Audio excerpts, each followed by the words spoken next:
Good evening, Janie. Good evening, Jane. Good evening, Jesse. How are you, ladies? Sharon, how are you? Starting the night off. 3 people. It says no one's here, and I've got 1 like. That is so weird. Jane, Jesse, Sharon.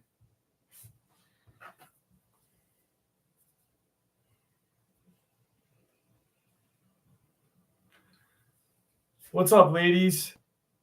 How are you this evening?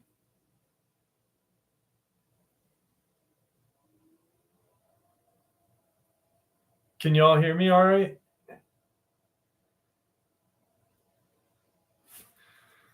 That's weird.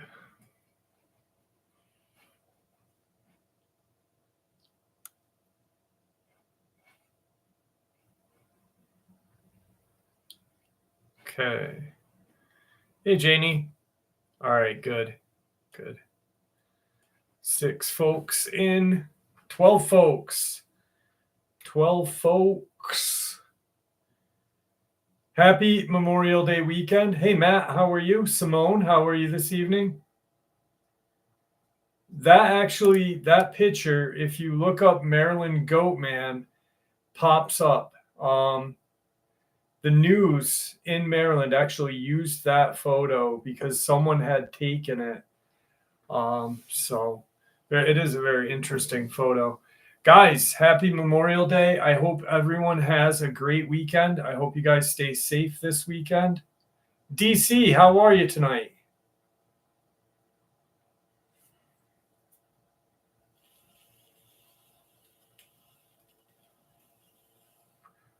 Good stuff. Well, thank you, Shayna. How are you tonight? Mega, what's going on? I am doing well. Thank you for joining us tonight. I have got a stack of good encounters for us. I've got some black-eyed kids. I got some really good black-eyed kids experiences, actually. Some really good Dogman. I've got a very strange, shape-shifting, reptilian, alien life form, which is going to be pretty good. Looks real good. Looks real good, at least. We're a couple minutes early, so... Hey, Sonia, how are you tonight?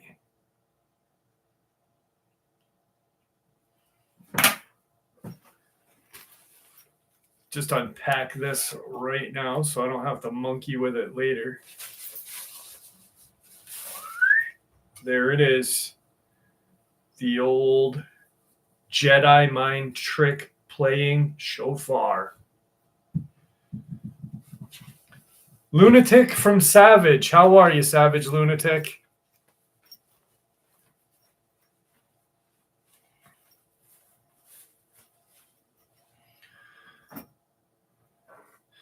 Hey, Levi, how are you tonight? Thank you for joining us.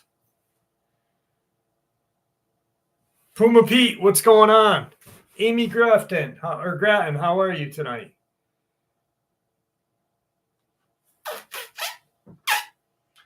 Lake 17, good evening.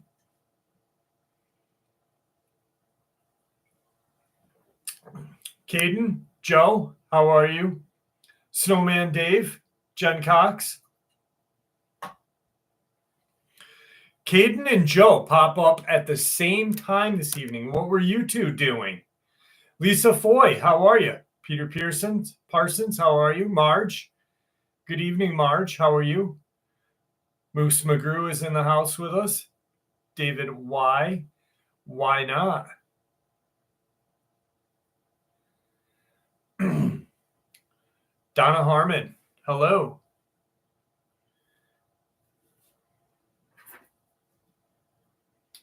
Complete system failure. Eric, nice to meet you as well. I'm glad that you're spending time with us. Gen X 76. Hello, how are you? Sebastian, how are you this evening? Thank you for joining us.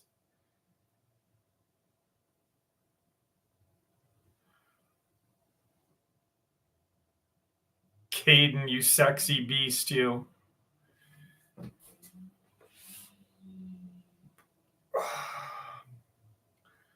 Sean, how are you, my friend? Fuji, what's going on? Amber, how are you?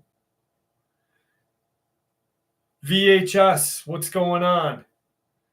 I hope you know laser discs got destroyed because of VHSs. What's up, Big John? What's your thought on Shadow Man, Hat Man?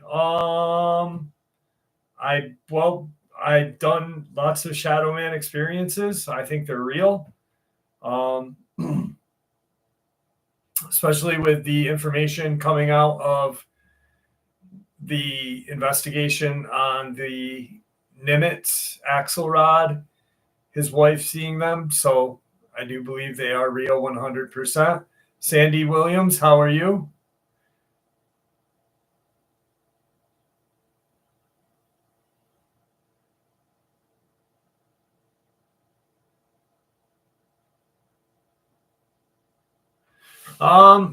Maybe spirits. I think they're spirits, to be honest with you, or some sort of demonic entity. Just my own belief. Charlie Knight, MJ Bates, what's going on, folks?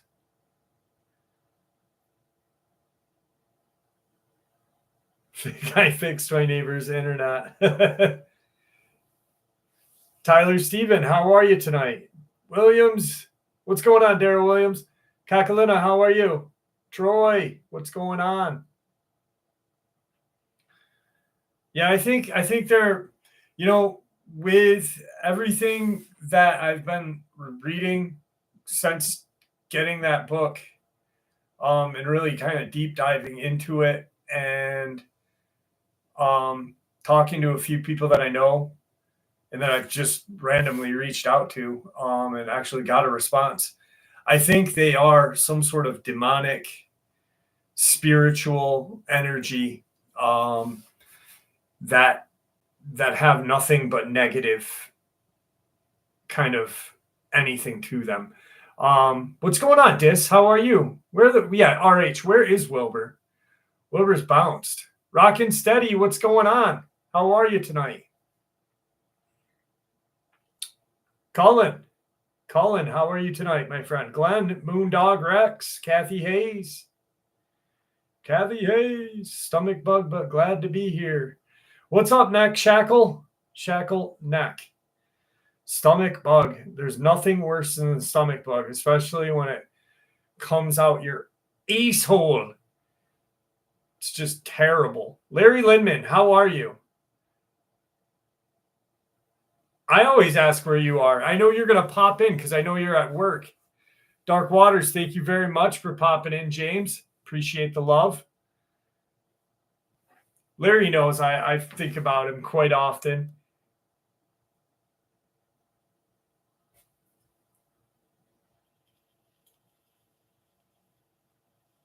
Hey, Pops, how are you? I hope the new job's going well, Larry.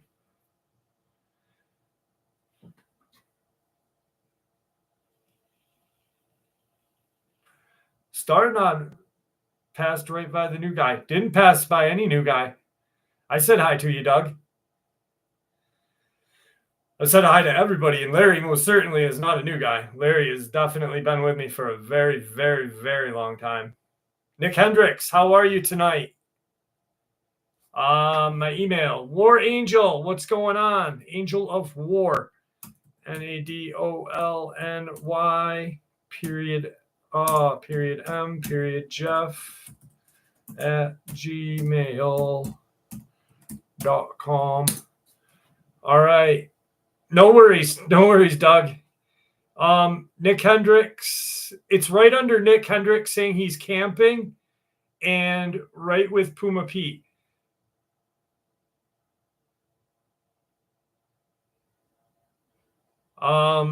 Rabies, not anthrax. They are susceptible to not all human virals. They're not human, so but yes. Web Surfer, what's going on? Yes, it is a beautiful Memorial Day weekend.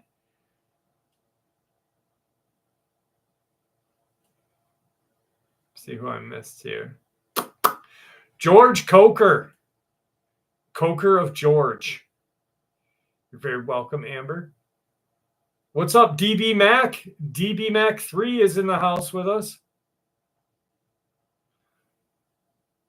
It wasn't like the rabies, what you think it is, like a different kind of whatever kind of illness. They do catch illnesses, he said, but not like a raccoon with rabies where it just fucking foams and bites and will like latch on your leg and do bad stuff besides hump you. Yeah, I did, Charlie Knight. I did. Hey, Nicole Clark, how are you? Vrabic, what's going on? Bissell, Bruce Bissell. Yes, I did get a haircut. Yeah, I did get a haircut. DC notices. What's up, Melissa? How are you?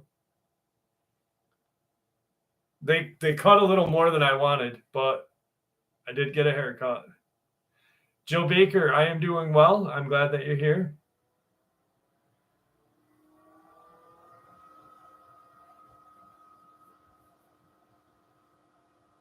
Well, thank you. I appreciate that. I really appreciate that.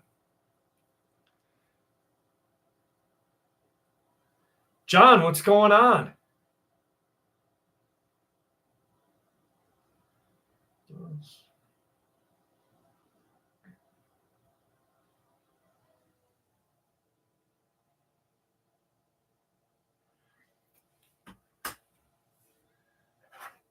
Yeah, I did. They did a clean up, banging job.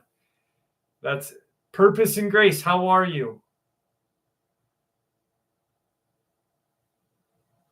Thank you, Lisa Foy.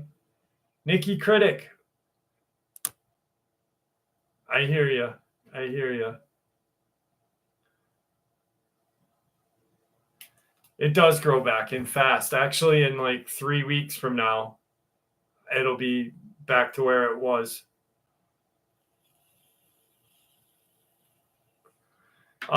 Big John, I'm not really sure about that because Ghost Adventures is involved with that. So kind of anything with Zach Baggins involved in, I don't really take, it's like watching In Search of Bigfoot or whatever that show was. I don't really give it too much credence.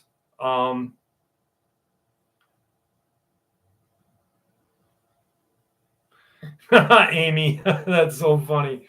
The best is like that one where he bought that house in Ohio, and that place was haunted, but like he was wearing glasses well before that, and they're like, he's like, now I have to wear these ultra thick glasses after the demons attacked my eyesight. And you're like, dude, you were wearing glasses for 5 fucking years prior.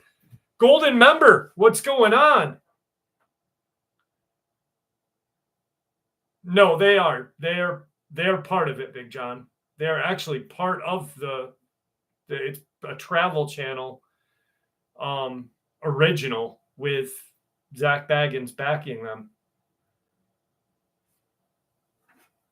He bought one. Yeah, it was Gary, Indiana or Ohio or something that he had smashed in the demon house.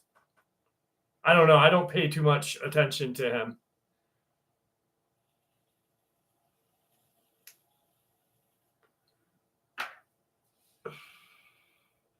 Brow cream? No, it's what the hell is it? It's I don't know, it comes in a tube and it's blue and I go like this and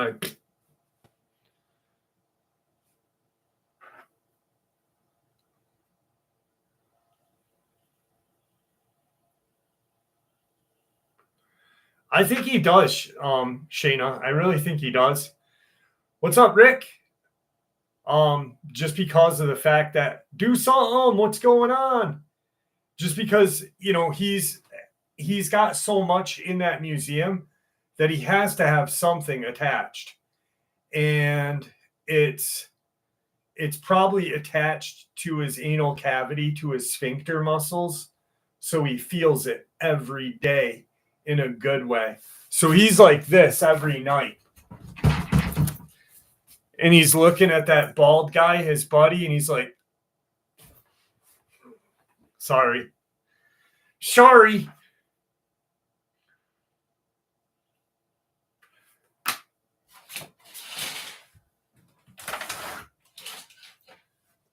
$20 is $20. Ah. Start the name off or the night off good.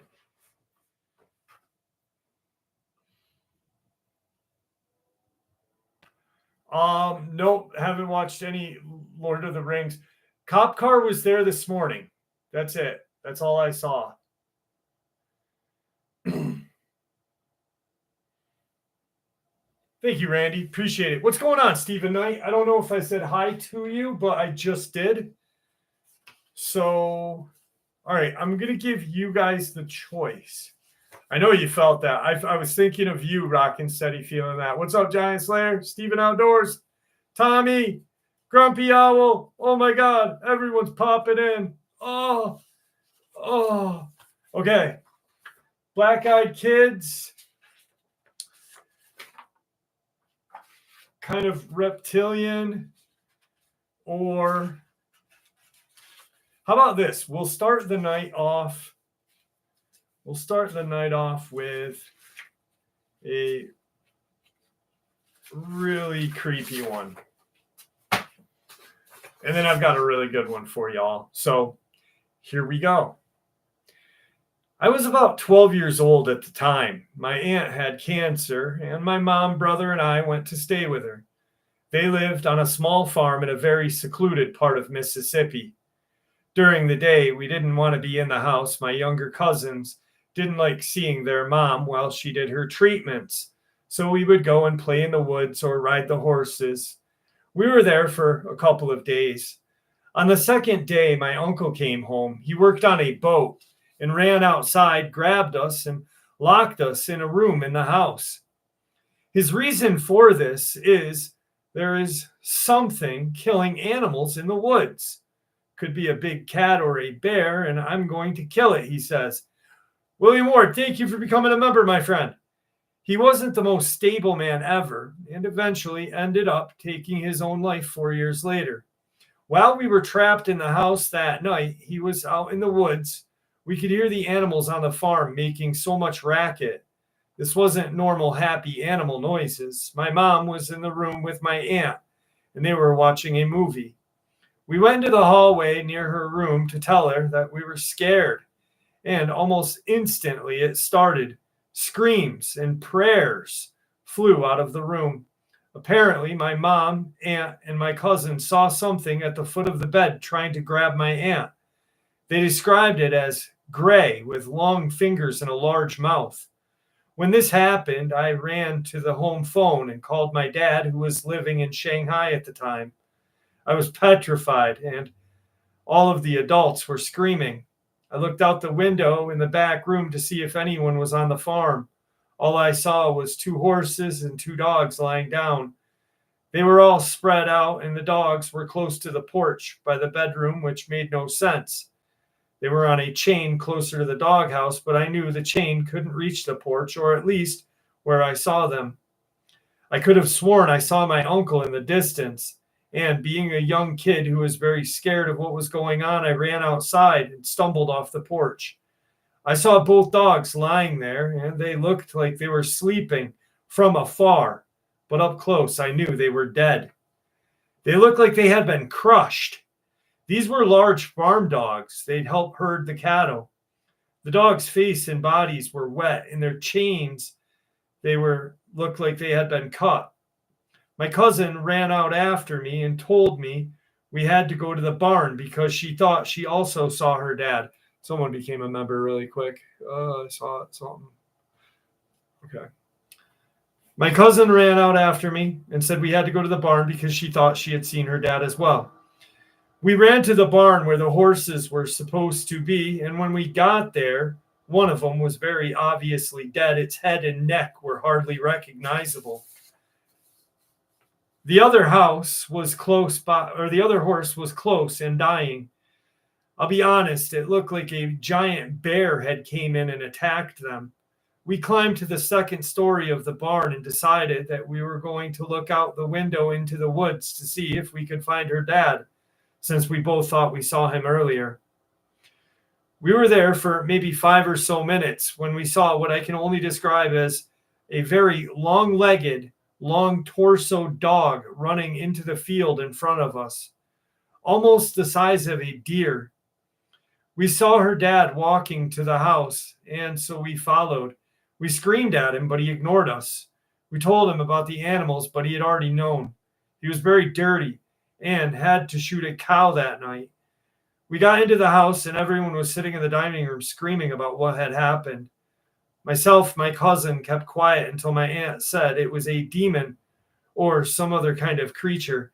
I told her that it looked like a long-legged dog, and she told me that it was going to come into the house and find me. I was petrified, and my mom and her got into a fight because of that. We were told that it was a wolf or a bear that had killed the animals, and we couldn't go outside at night anymore. My uncle would lock the barn door from the inside and slept in it every night after that. We all slept in one part of the house, and since then, I haven't been able to talk about this to my cousins or my aunt. My uncle ended up taking his life, and they ended up living with us for a year. During that time, my cousin would strangle me in my sleep and physically abuse our animals. We kicked them out, and she would write letters about what happened. I'm still on edge about all this, and it's been 20 years. Damn. So, not a dog man, something else, something very terrifying. Nubian, how are you? I saw Nubian popped in. Dana, how are you? You're not tardy, you are here. Gratitude and positivity, how are you? Nubian is in the house. Ricardo. Okay, Jeremy Wilson, Jeb Smith. Just want to make sure I did say hi to everybody so nobody thought I was ignoring them. Caden needs to get a pink collar for his female dogman, or you could get a pink cock ring. That would be even better.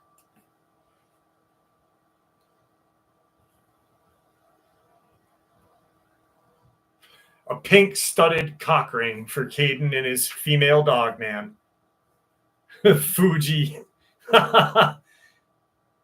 Where the fuck is Wilbur?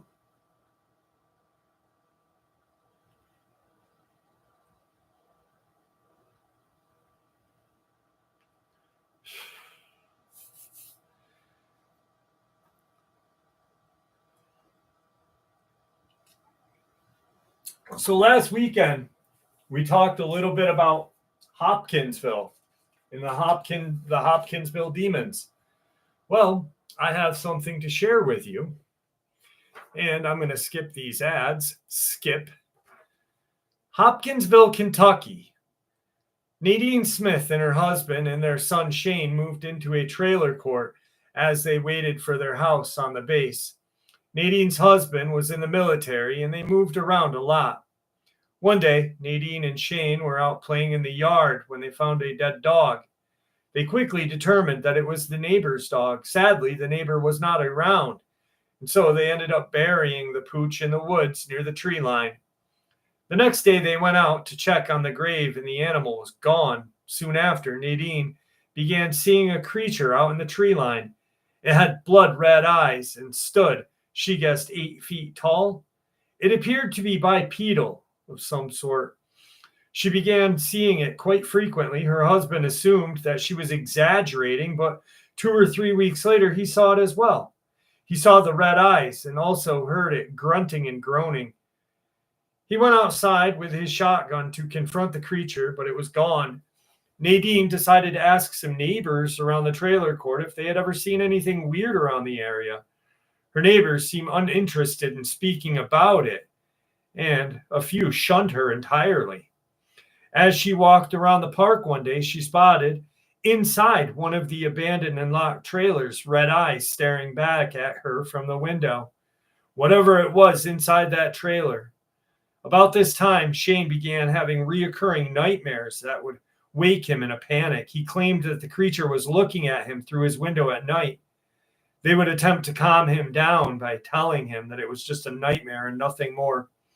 One night, they ran into the room during one of these night terror incidents. Both her and her husband saw the red-eyed creature at the window looking in. Nadine described it as brown or black fur, standing upright with blood-red eyes. She noted that to her it looked like an upright walking wolf.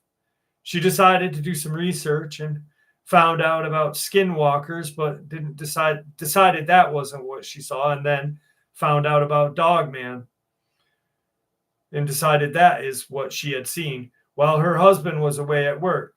Nadine is too scared to stay home alone and has always had a friend stay over until they moved to the base.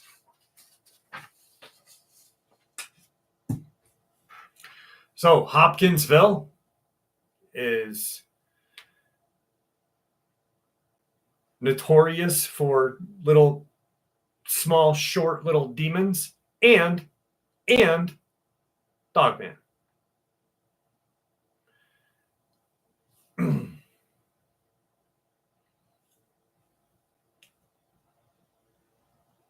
Satchmo.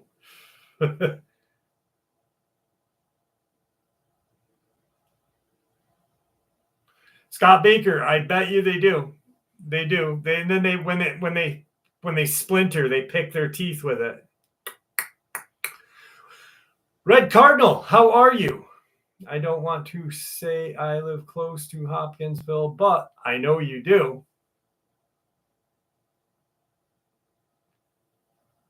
Like Flint Dribble, that little cocksucker.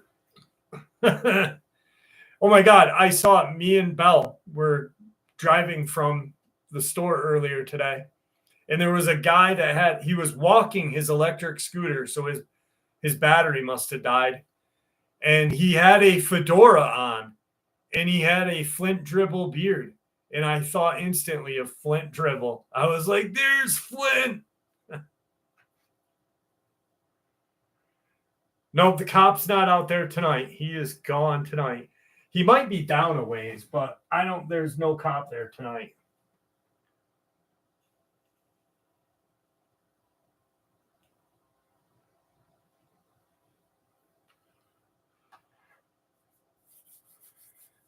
Gotta stack that silver, Steve-O.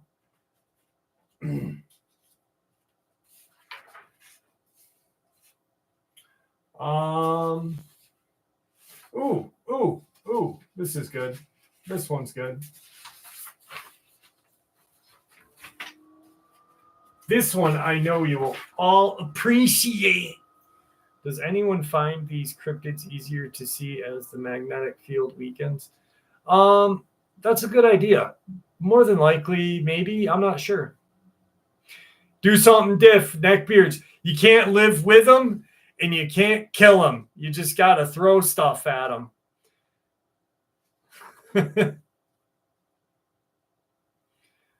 Dude, William, he got his fucking lunch money stolen. I thought Joe Rogan was going to beat the shit out of him during the interview.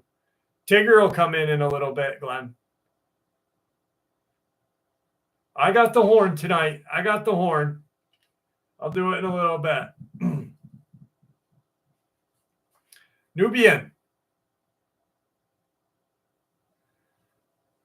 Could have been a hellhound. More than likely, yeah. I mean, I don't know. Hellhound or Dogman. In 1986, my dad and his sister owned a cattle ranch in northern Puerto Rico. One morning, after finding several heads of cattle mutilated under strange circumstances, Dad decided to guard the ranch during the night armed with a rifle, along with myself. I was 15 at the time, and two of his friends. A few nights later, we noticed movement, maybe 100 meters east to us. There were 5 short grayish beings with very large heads emerging from a ravine and approaching the cattle. The beings quickly entered one of the pens and proceeded to float a calf out. The floating calf was very close to the ground, and the beings walked alongside of it as in a shuffling manner. At this point, Dad and his friends began firing at the creatures. One of the creatures seemed to be hit and fell to the ground, shrieking loudly. The calf also fell to the ground while the other beings assisted their wounded companion, who was writhing in obvious pain. The men fired again on the beings, who then ran quickly into the woods, leaving their injured counterpart behind. The wounded attempted to run away, but it was shot in the back by my dad's friend. It lies silently on the ground, dying. My dad then struck it in the head with the rifle butt, caving the top of its head in. It died very shortly. Pictures of the dead alien were being taken and hidden away. My dad preserved the body in a large jar filled with alcohol and formaldehyde. He stored it in the cellar of our home and told me never to mention it to my mother or siblings. I remember seeing it several more times after the incident. In 1999, my dad suddenly passed away. His friends think he was killed by the being since he had disappeared for several days before his burned body was found in a remote area. I do feel that my dad's death was related to the beings that we witnessed that strange night. The body of this creature is supposedly being kept by one of my dad's friends, who fears the local and U.S. authorities would somehow prosecute them for having involvement in killing it. I now live in Texas and honestly hope I never see that thing again, though I do believe it should be disclosed that they exist.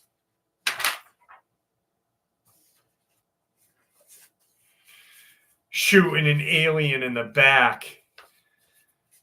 I wonder if Sandhoff will be. She hasn't been in the chat in a while. Sandhoff, Libra, who else? Wilburn. Fucking Wilburn. Wonder if Nino's going to pop in. What happened after you found your daughter alive? Oh, I'm not going to talk about that, Dana. That's private family matters. That laugh is crazy. A dribble laugh. How do you shoot the devil in the back? What if you miss? I don't think it was the devil, Nicola. I think it was just a little alien little fucker.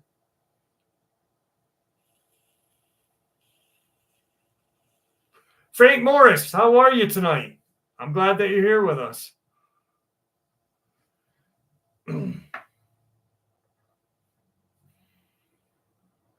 Let me see if I can get Tigger in. Buddy! Come here, buddy!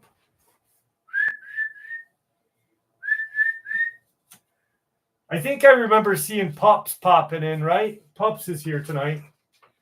Pops, you're here? I got an encounter for Pops. Flint Dibble. He is like a Papa Smurf, that little douche nozzle. Does Tigger like the snakes? He watches them. He'll lay like along the side and watch them. What's good, Juno? How are you?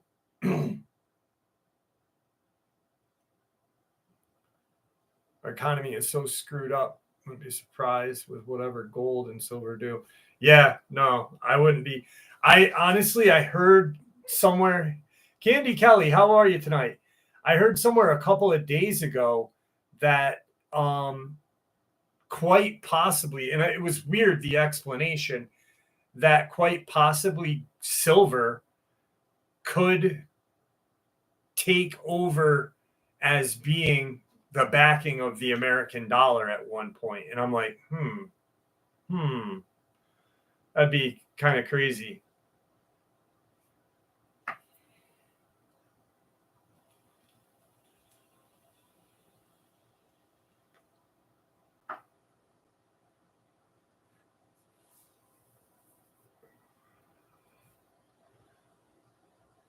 I got plenty of that, rockin' steady. Plenty of that.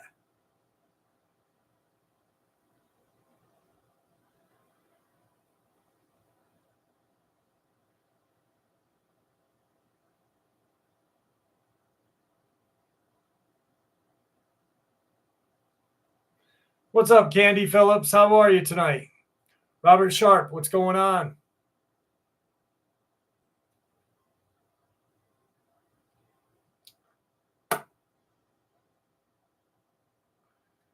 The man, the myth, the motherfucking legend, Robert Sharp is in the house with us. He makes Bruce Lee quake. He is the legend.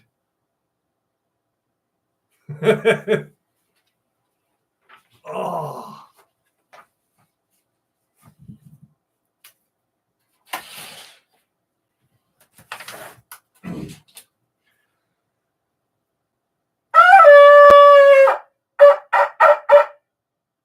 $20.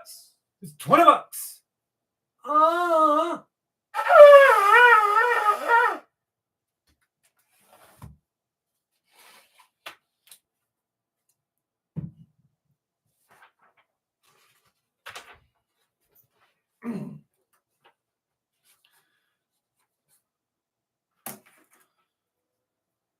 What's up, Rhonda? How are you?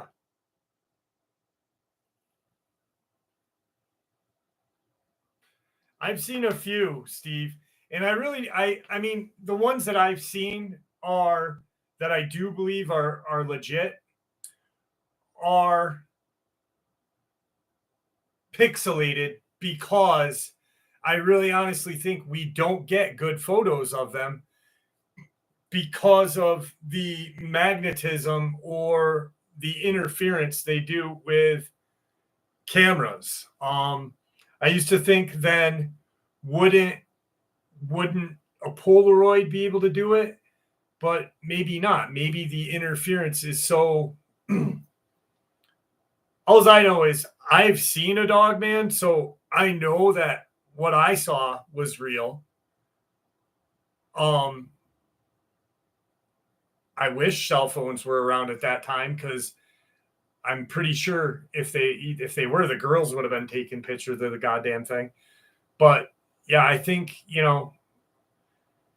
there's first and foremost, for the people that say they don't exist, is how do you explain the vast amounts of experiences that people have had worldwide, not just in one little random corner of like Pennsylvania, Ohio, Tennessee, this and that, but like from Texas to Alaska and in between, from Mexico and down and everywhere else.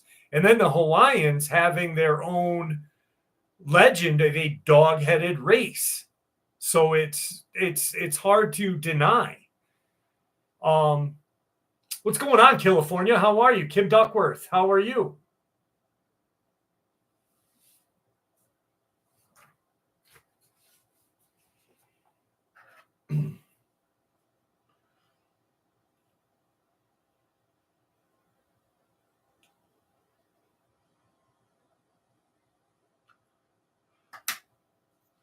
Yeah, they will find out.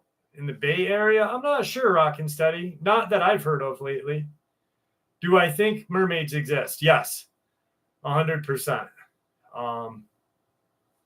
100%. What's going on, Derek Bailey? How are you? The Purina tribe? No, it wasn't the Purinas. It was something else. Hang on, I'll tell you exactly.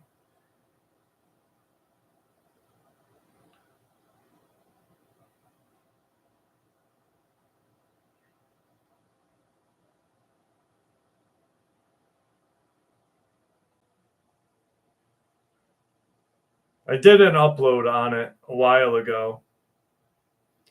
And of course, I do not speak Hawaiian very well. It's the dog people of Oahu.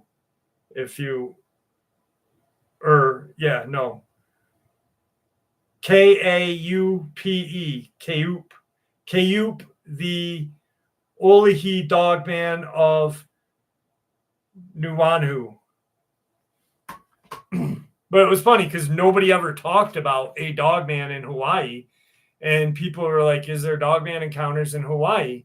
And I did like I went down a rabbit hole, and eventually I found out, holy shit, Native Hawaiians actually believed in a dog-headed race of people. And there's a long kind of story and thing about it. It's interesting.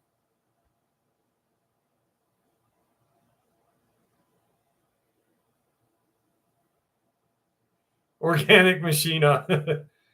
Yeah, Caden is the pimp of YouTube. Caden really is the pimp of YouTube.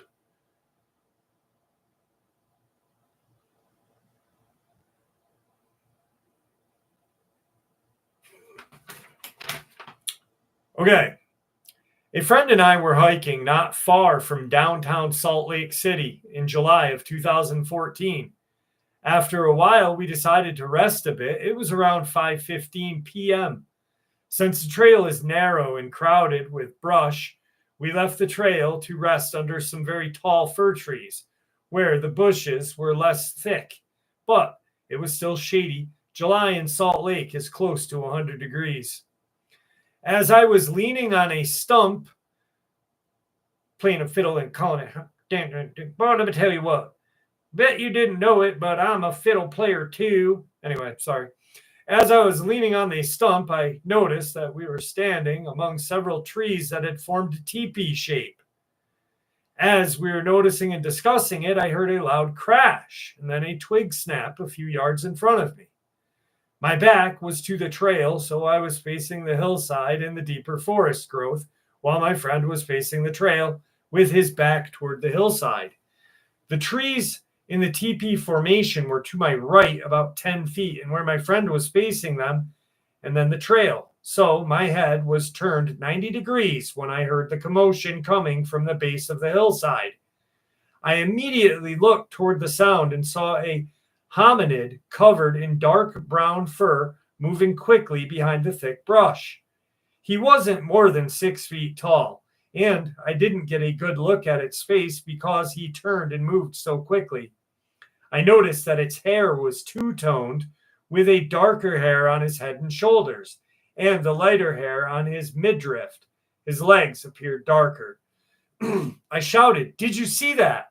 to my friend while trying to make sense of what I had just seen. The last time I saw someone tromping through the brush in the area was in the early spring. There were two cross-country skiers, why not spell it out, coming back to the mountain. The one in front was wearing a blue jacket with the typical two-tone dark gray pattern. For some reason, it was the first explanation that my brain came up with. I mean, I could clearly recall a hairy creature, but at the same time, my brain was refusing to believe what I had seen, so came up with a scenario on its own. All I could do was muster that there was some skiing hiker out in the forest, not on the trail, but fully dressed in dark ski clothes head to toe in July. At any rate, I then began to call out, "Hello? Hey, hello," while also trying to listen for the direction of its retreat. My friend ran up to the spot to see if he could see anything.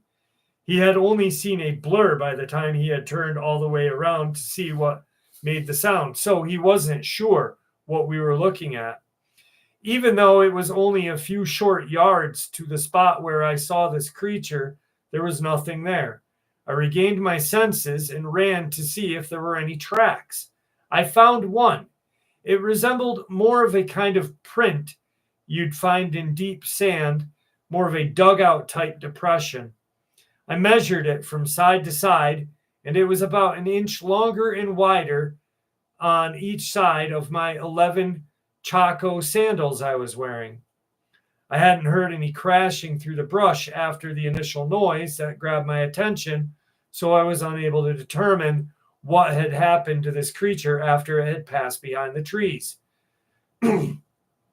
There were small green plants covering the ground in the direction it had gone, but they were only compressed and then quickly ran out the edge of a very small and gentle ravine. We scanned for tracks. I didn't feel like pursuing into the deep brush or up into the ravine. Oddly, neither of us felt threatened, and although the valley we were in was very narrow, we just continued up the trail in the same direction our furry friend had gone. We thought we heard movement up the hillside a few times and from various directions, but still never felt threatened. After an hour or so of high awareness, we turned back so we wouldn't get caught up in the sun after sundown. After giving it some thought, I found it highly suspicious that a creature had absconded so quickly through the brush without any noise, except for that initial crash. I wonder now if the noise was deliberate in order to get our attention, not as a trap, but rather as an alert, a sort of, hey, we're here, please respect our space. I'm never going to hike there alone, that's for sure. But I am definitely going back up there with a friend or two. I'd like to look for more indications of the individual or if there's a family group. If a group has moved in, I'd like to know. Otherwise, I might assume it is an irritant male just passing through. Aramik, how are you? Brett Page, how are you?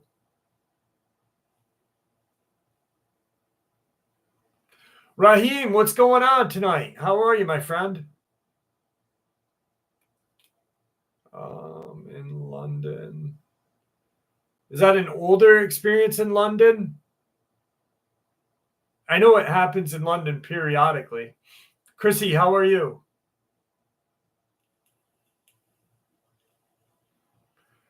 Beretta Vandy. I'm just a fig Newton of your imagination.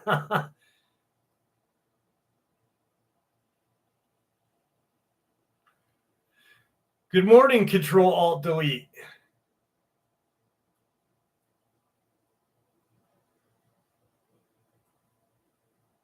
I forgot my sub.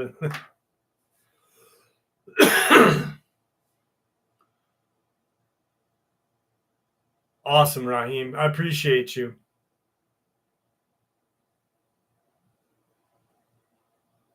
Not yet. No lot lizards yet, Sam Hung.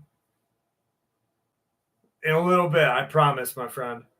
Skipping the ads. Bop.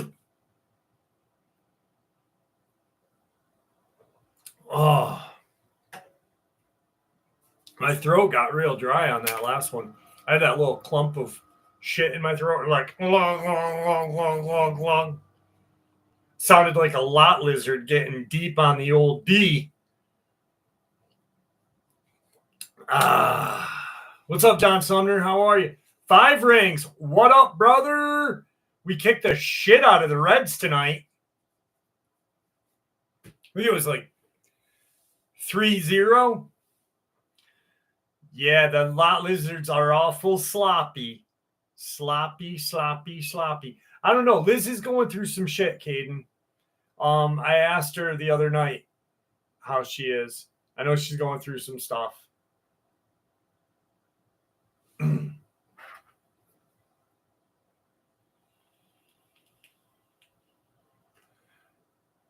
It was a good game. It was good. I didn't watch it. I listened to it.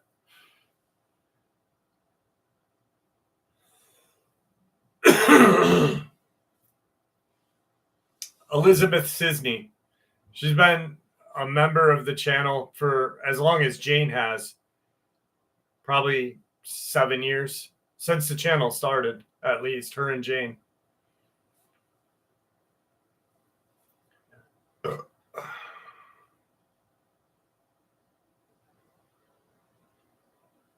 She's doing well. Sharon's doing well. Jeff, what has to happen before I send in the military to eradicate Dogman? What has to happen before? I don't think they're going to, Steve. I don't think they're going to. I don't think they want to eradicate them. That's just my own thought. Otherwise, they would. I think they, like Victor, they get rid of problem ones and they keep moving, you know?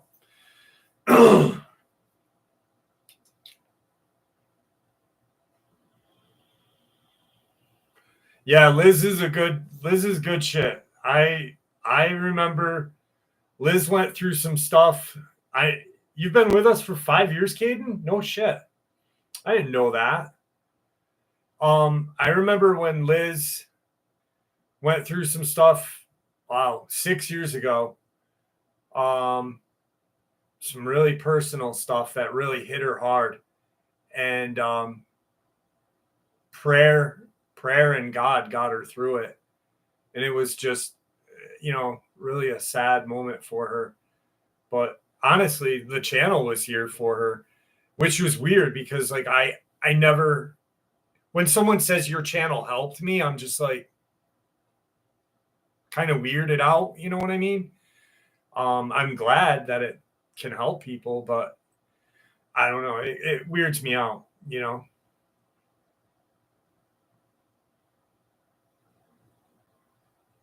Beverly Jagger, how are you? Can't I tell? Doesn't YouTube tell you when we subbed? No, RH. It's just a long list of things like,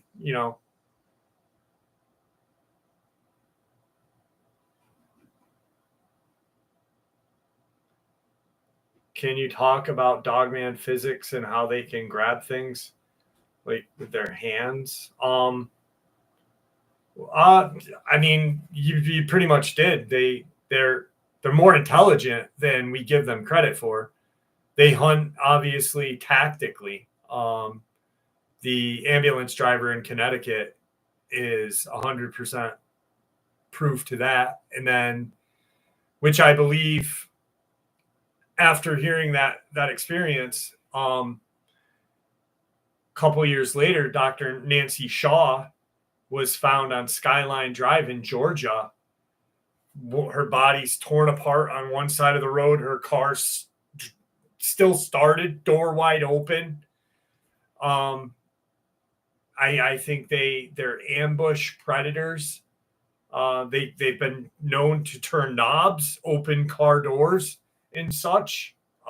Just very, very intelligent creatures.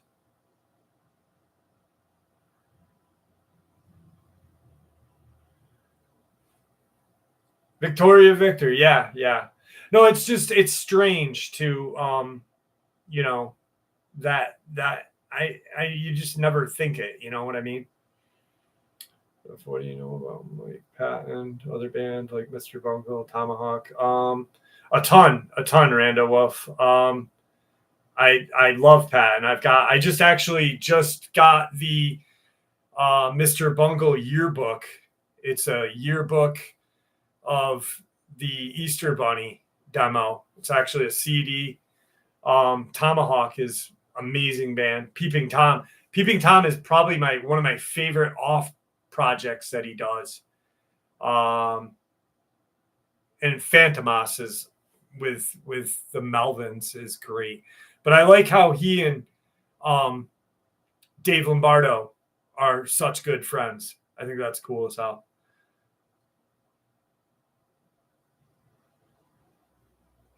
Yeah, Ricardo, it is. He's talking about the elite, though, more so than the reptilians. He's focusing on the elite and what they're about.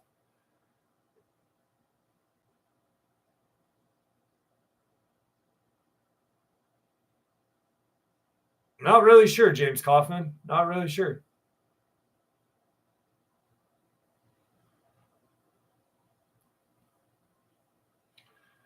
Yeah, that would be a great show to. I want to see crosses, Randall Wolf. I wish that I had. I wish I was able to travel, because I wanted to go see crosses play at the Hollywood Forever Cemetery at the Masonic Lodge there. That'd be a sick show.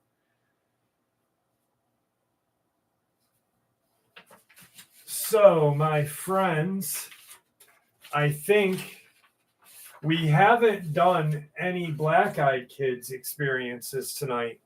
So, I think we'll jump into a couple of little Black Eyed Kids experiences. What do y'all think about that? Black Eyed Kids, Black Eyed Kids.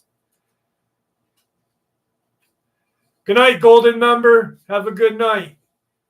That's Brown Snake's James Bond name, Golden Member.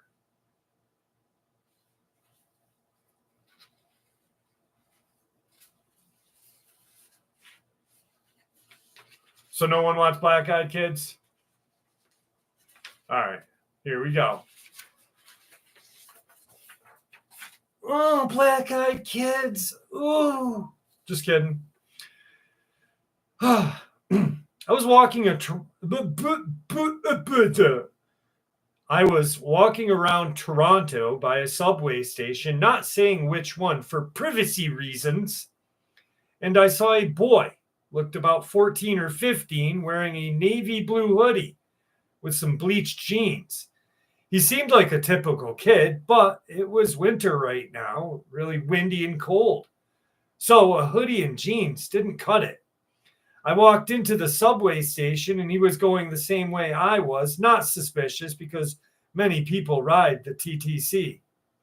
It only started getting suspicious when he seemed to keep burying his face in a book. It was a green covered book and there was no title, almost like a school book. He got on the same subway car that I did and the entire time kept his head in that book. The subway car was relatively empty, maybe 4 or 5 people. When I got off the subway, he did as well, still not suspicious. The only strange thing is he never lifted his head from that book until finally we got out of the station. He closed his book, holding it in his left arm. I walked to the store that I was going to, which was semi-close, but still 7 minutes walking. For 3 or more minutes, he followed me, eventually in an alleyway that was dark enough that I could not see faces. I was taking a shortcut. He lifted his face. I was scared because we were alone. I thought maybe he wanted to make friends, so I stopped walking, and so did he. I said, yes. He only responded after a minute or so of silence. Can I go home with you? I answered, sorry, but I'm not going home. I'm going to a store. And also, I don't live here. I'm going to a real house and my home is in the suburbs. He answered with, can I go there with you? I simply said, why? Are you hurt? Are you homeless? He said, no, I just want to go. Then he approached me and I noticed once his eyes adjusted that his eyes were jet black.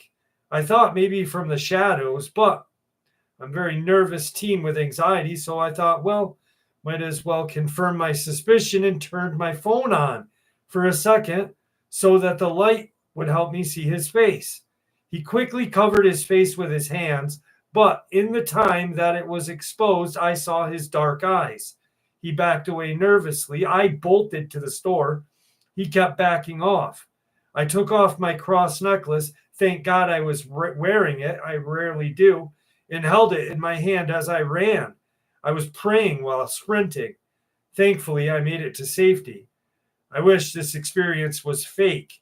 That image still remains in my brain to this day.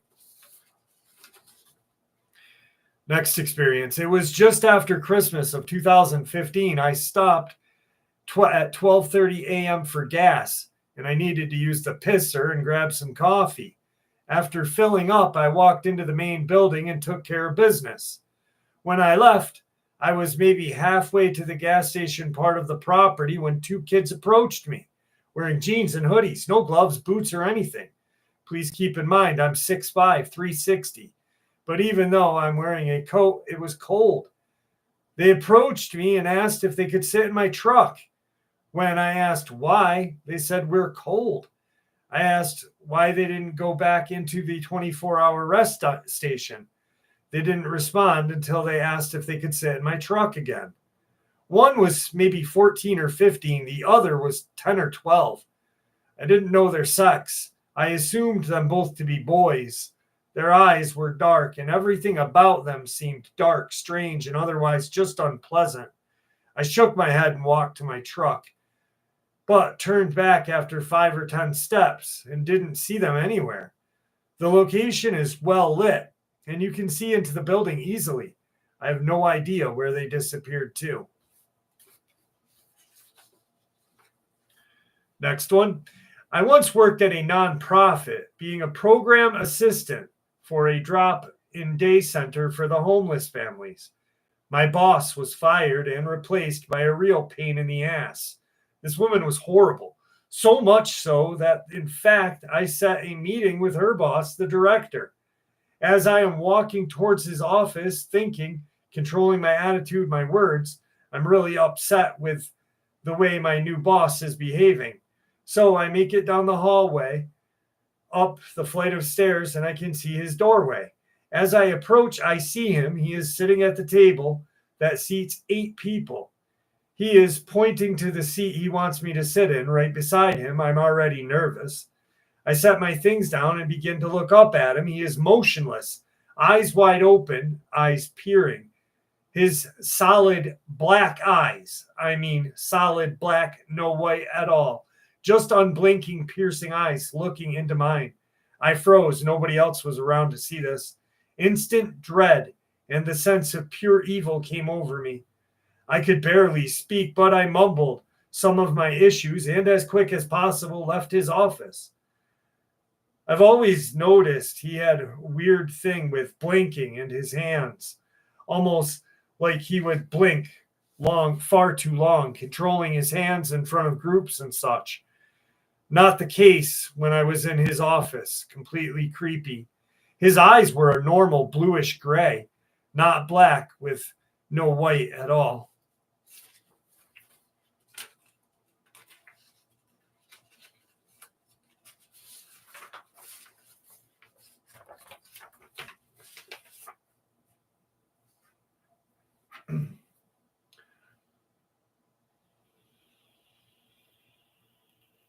What's up, Samurai?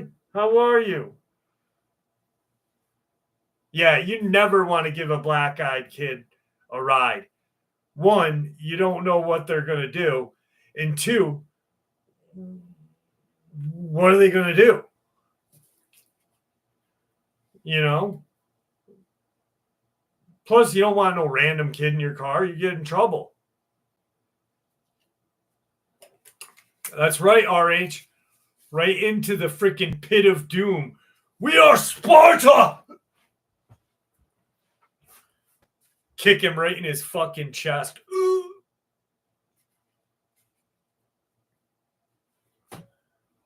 Today in one of my uploads, I was looking at the comments quick, trying to get rid of those robot porn things. And this one guy, and all I could imagine was this Karen. Stop swearing in your uploads. It's really not classy. I'm like, what are you, 5? Fucking Sarah? Fucking.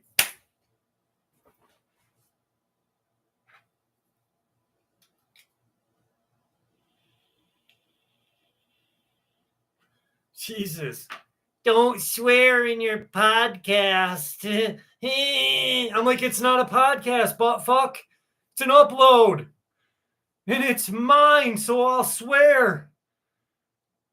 God. He probably doesn't swear. He probably wipes when he pees. He probably sits peeing. His cousins fucking dribble. Good old Flint.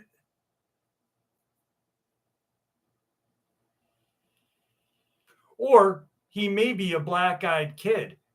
But we'll call him a black-eyed princess. Little princess butt. Little poo-poo platter.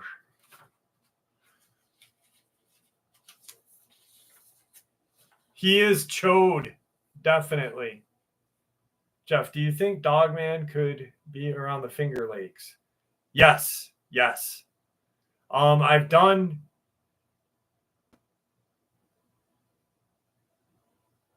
And have you thought about doing one interviews with people's encounters? I've done an interview with Beverly Jagger with a person that lives near Cayuga.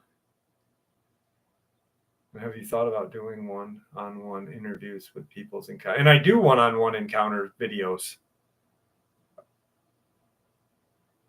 I did one today.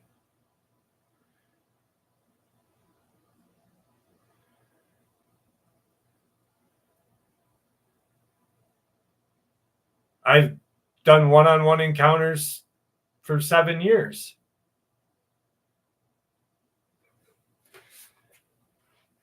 Hi, Karen McCann. And I wasn't calling you a bad Karen, Karen McCann, because you are a lovely Karen. Lovely. Just lovely, Karen. Caden, you wearing a red bodysuit? Robert Sharp, he definitely is. He definitely is a basement dweller.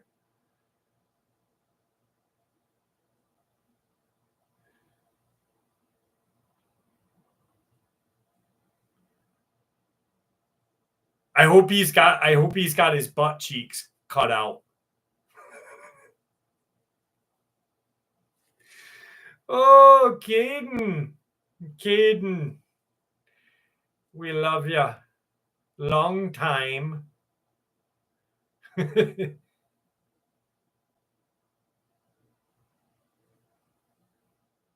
2,200 here in Big Bear. That'd be an interesting experience. A black-eyed kid and a lot lizard, but I'd probably get in trouble telling that story. Ooh, pink assless chaps on Caden? Shit. Tara, is it your birthday? Happy birthday if it is. I'm not going to sing it until you say yes. I remember Caden did like this. He was wearing, I forget what he was wearing in his video, and he was doing his dance. And do you dance? Do you dance quick now? And this guy said something about his something, and I was like, why are you looking? Leave Caden alone. Caden, my homie. Yeah, the guy that was saying something about Caden probably would not walk into the abandoned hospital that Caden walks into. Because Caden really has nuts of steel.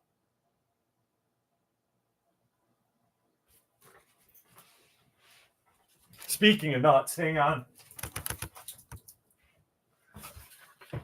Pop, pop, pop. There we go. Got him loose now. Oh. Weird question. Are black-eyed kids sexually active? George Coker, what is wrong with you? You want the PD at your house? How dare thee ask that question? No. Christ's sakes.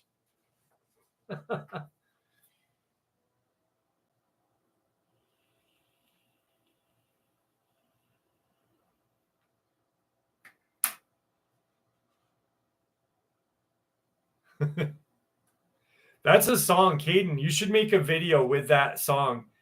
That do you dance? Do you dance quick now? Watch the video, Caden, and get an outfit like that. Fucking awesome. 18-year-old black-eyed kid is fair game. Cullen Rothmeyer. Oh my goodness.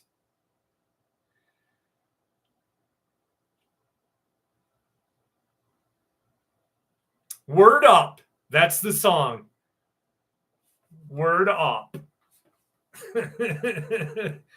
Oh my God.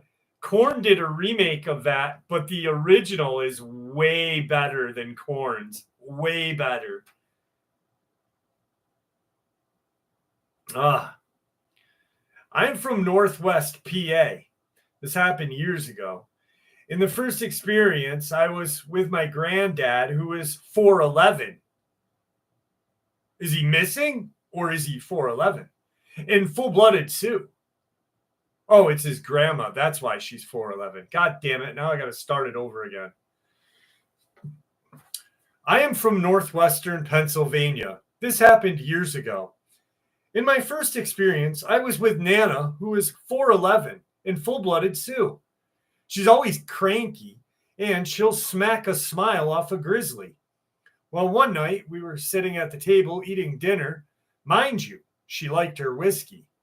So, as we are sitting at the table, we start hearing weird grunting sounds coming from outside, like a mixture of a dog and a pig. Well, Nana didn't react to it, so I didn't mind it either. As we continue eating, the noises started getting closer to the back door, which was only like 2 feet away from us. Nana stood up, grabbed a broom, and muttered something. My Nana never spoke in her native tongue around us. She always spoke English. She threw the door open, and I saw a glimpse of it. There are no wolves in Pennsylvania. This thing looked huge, standing on its hind legs. It had a German Shepherd face while growling at my Nana as she was swinging her broom at this creature. It screamed this god-awful scream I felt in my chest. My Nana yelled more in her language. This thing takes off, and you could see the hair and muscles as it ran. That was the last time I saw it. Nana closed the door, looked back at me, and smiled. We're safe now, she said. I was in shock with tears on my face, hyperventilating. I could still hear the screams of this creature years later. My second experience was sometime later when I was in my 20s. I traveled the states camping and hiking all over northern Idaho, Montana, the Cascades. So one day I went for a trip about an hour south of Weber, Pennsylvania. I was out with my Yukon bird hunting dogs, skipping ads. These 110-pound dogs are not afraid of anything. They've chased off grizzlies, chased off a few cougars. Well, why would you want to chase those off, buddy?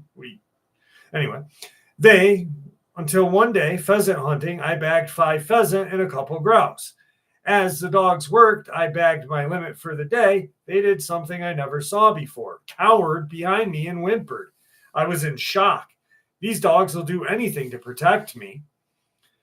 We're deep in PA woods, like no one is around us for miles. The woods are dense and dark. I didn't see much, but I could see ears, and they were canine-like.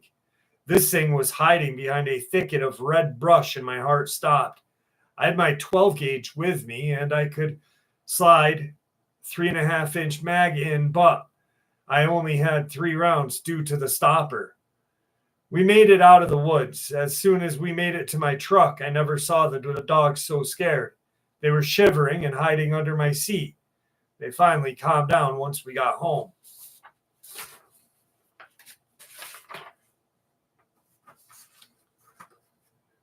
Nana opened a can of whoop ass.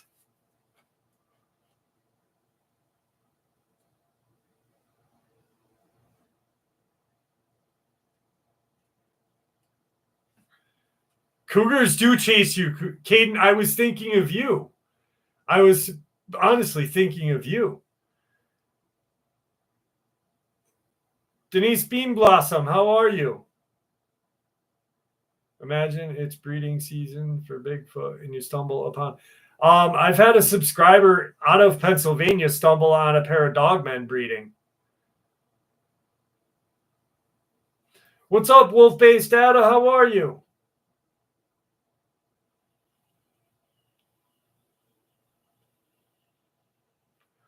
I don't think you need a 308, Steve-O, when you got Nana and her broom.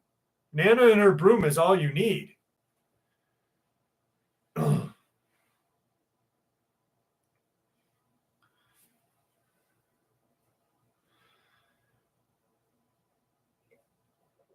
Caden is a rock star. Pharrell Williams and his band NERD made that song just for Caden, rock star. Sean, have a great night. Happy Memorial Day weekend, brother. Stay safe.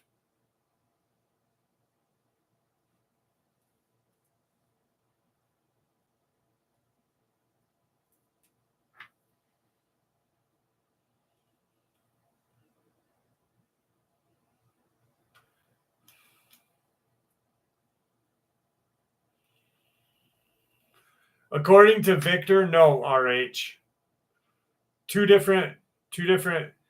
That'd be like a horse and a cow breeding. Truth Quest, what's up? How are you? You haven't been here in a wicked long time. I was worried about you. I asked about you last week, actually. Holy shit. I'm back. Had to create a new account again. What happened to your account, brother? Or sister, I mean? Wait, you're a sister. Yeah.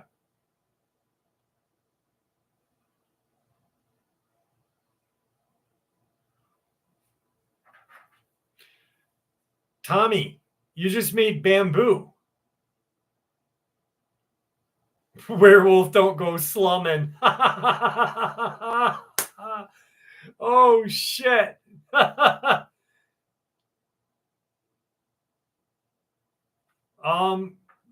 Carrie Miller. A crawler is what people call the rake. The rake is a creepy pasta name. Tobias Wade coined that phrase. He's a creepy pasta author. A friend of mine, I met him through YouTube. Really nice guy. Coined that phrase by writing creepy pastas such as like the one where the power outage happened in Canada and upstate New York, and the crawler attacked the family, or the rake attacked the family. The one where the rake was seen in the Spanish Armada and stuff. So it's a rake essentially. Keep censoring YouTube sentinels. I'm glad you're here with us, Truth, and I like the Boy Scout badge. I like the Boy Scout badge. That is very interesting. No, I'm just kidding. That's first class badge, actually.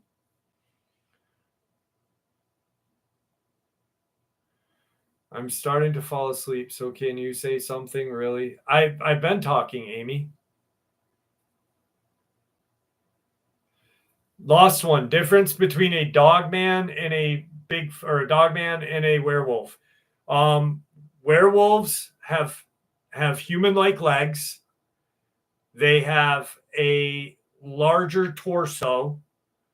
They have a shorter snout with no tail, with a higher functioning brain. Dogman, hawk legs, tail, and lower functioning brain, but a apex predator at the same sense.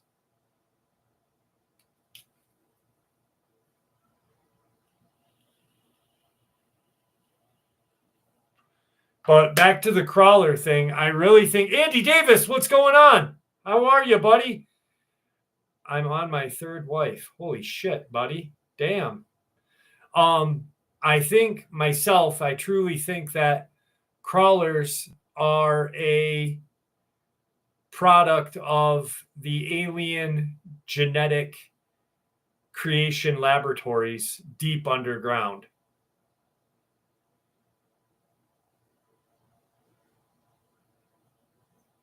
Hogging it. Yes, the beast of seven shoots. Some people have said the beast of seven shoots is a Bigfoot or a werewolf, but yeah.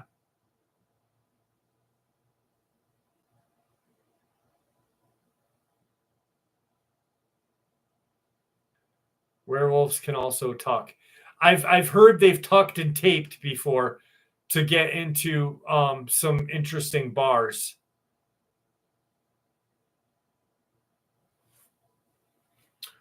I'm not sure about shooting crawlers. I've heard they've been shot before.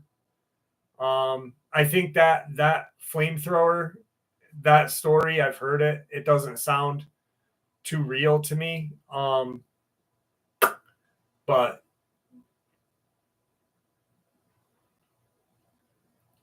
I think if it bleeds, it dies. I don't think you have to set it on fire.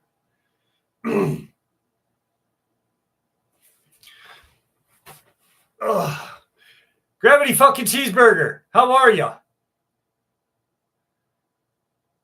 Demonic possession could be, but I don't think like they're a human.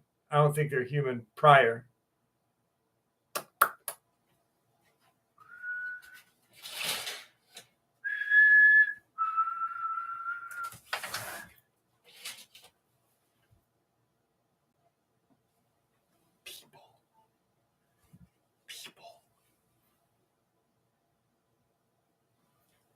Bitches.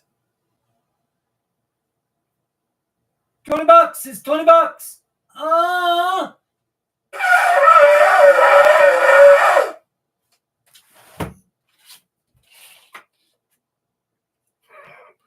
Dude, my shofar sounded like a dead fart.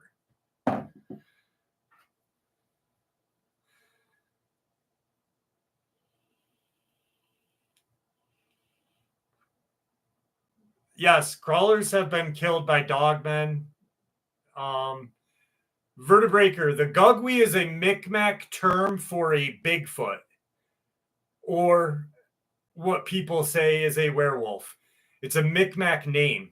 Essentially, it's the Micmac name. Here, I'll read the exact.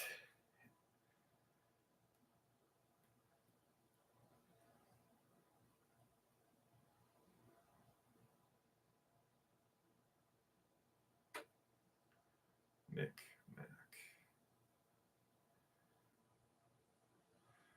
All right. It's a Micmac ogre. So Kukwis, Native American legend Kukwi, Kukwes, tribe affiliation Micmac, alternate spellings Gugwi, Gugwes, or Kukwejkookwes. Pronunciation Gugwi or Kukkus. Monster giant. Gugwi is a kind of man-eating ogre from the Micmac Native American folklore. The Gugwi are greedy, hairy, and sometimes described as having bear-like heads. The name Gugwi is a diminutive form of Koko, or giant, so Kukwi literally means something to do with little giant. Little is relative, though Koko, usually spelled Gugu, is sometimes described as being taller than the highest trees. Gugwi are usually described as somewhere between 20 to 30 feet larger to carry a children's sack. There's a whole bunch of different little things on this. So there's a lot of different, like, I don't know. Someone hears Gugwi and they're like, oh, Gugwi. And they don't look into the name, and the name has a lot more history to it than John M. Victor is no longer with us.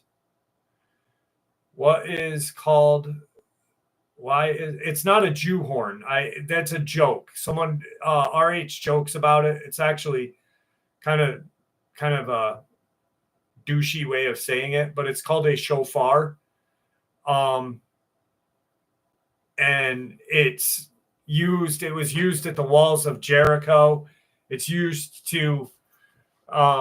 supposedly used to summon giants. Tim Coonbo Baker he didn't come up with the idea. A friend of Tim Baker, who lives in South Carolina and works with the state police, had read a lot about biblical cryptid stuff and thought about using the shofar one night to call in Bigfoot. And one night they did, and Tim Baker did while he was at his home one night, and Bigfoot approached his home and stalked his home for a while. But it's called a shofar.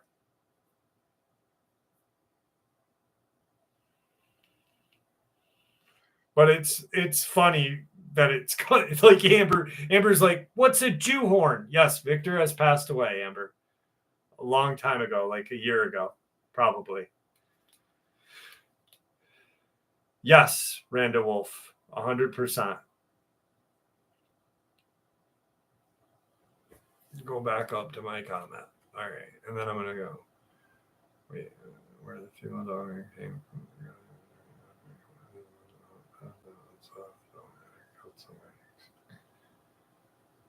What's this?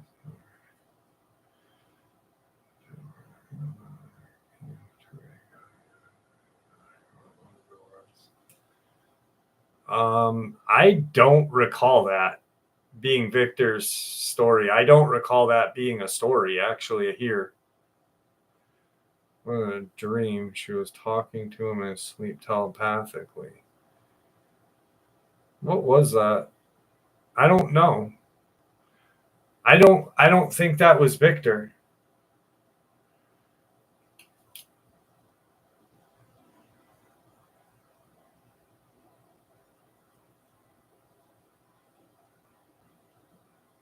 I don't think it was Victor, Tommy, because I don't recognize the story. Beverly, have a good night. Happy Memorial Day weekend. Stay well. Can't get enough of your love.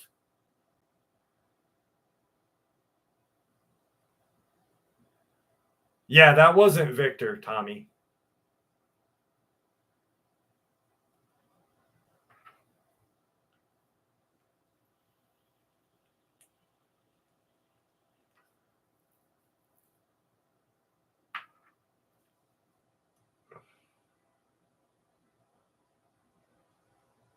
The Jew horn.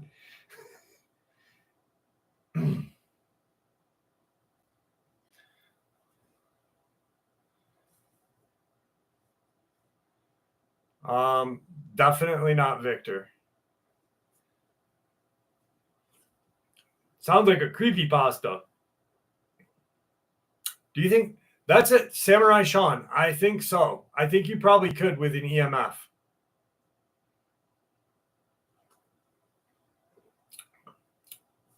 I'm finishing the book, William. I turned it into the editor.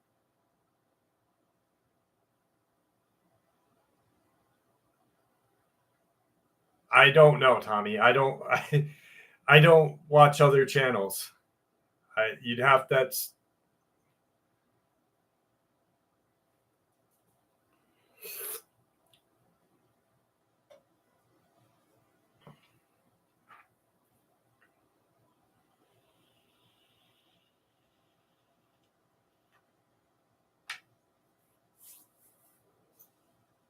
yeah, Sam Hung. That's a good creepy pasta channel.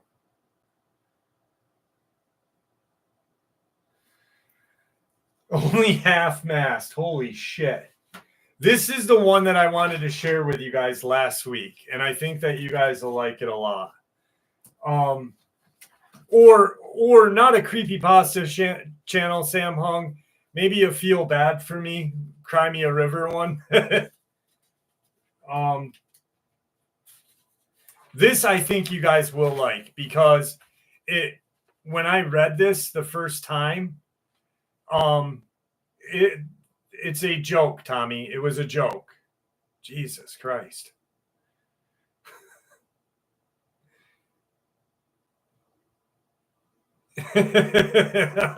Sam Hung.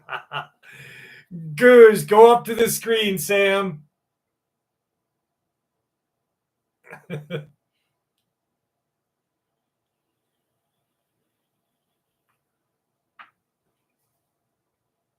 I should I did bring it with me one time. I brought a magnet with me and I brought the EMF to those rocks. I'll talk about that in a second after really quick. But I want to share this with you guys because I wanted to share this last week because it really freaked me out when I first read this, and I was like, I have got to share this with you guys. So in all seriousness, Halloween 2015, although I am sure this has been removed, not taken seriously, or in other words, disregarded, I will share it anyway. I met this person on an online dating site, and this person absolutely took over my life, psychologically, emotionally, and physically. I am 100% sure that this person I started dating in October of 2015, in fact, is an extraterrestrial biological entity. It would torment me from time to time by shape-shifting into its true form.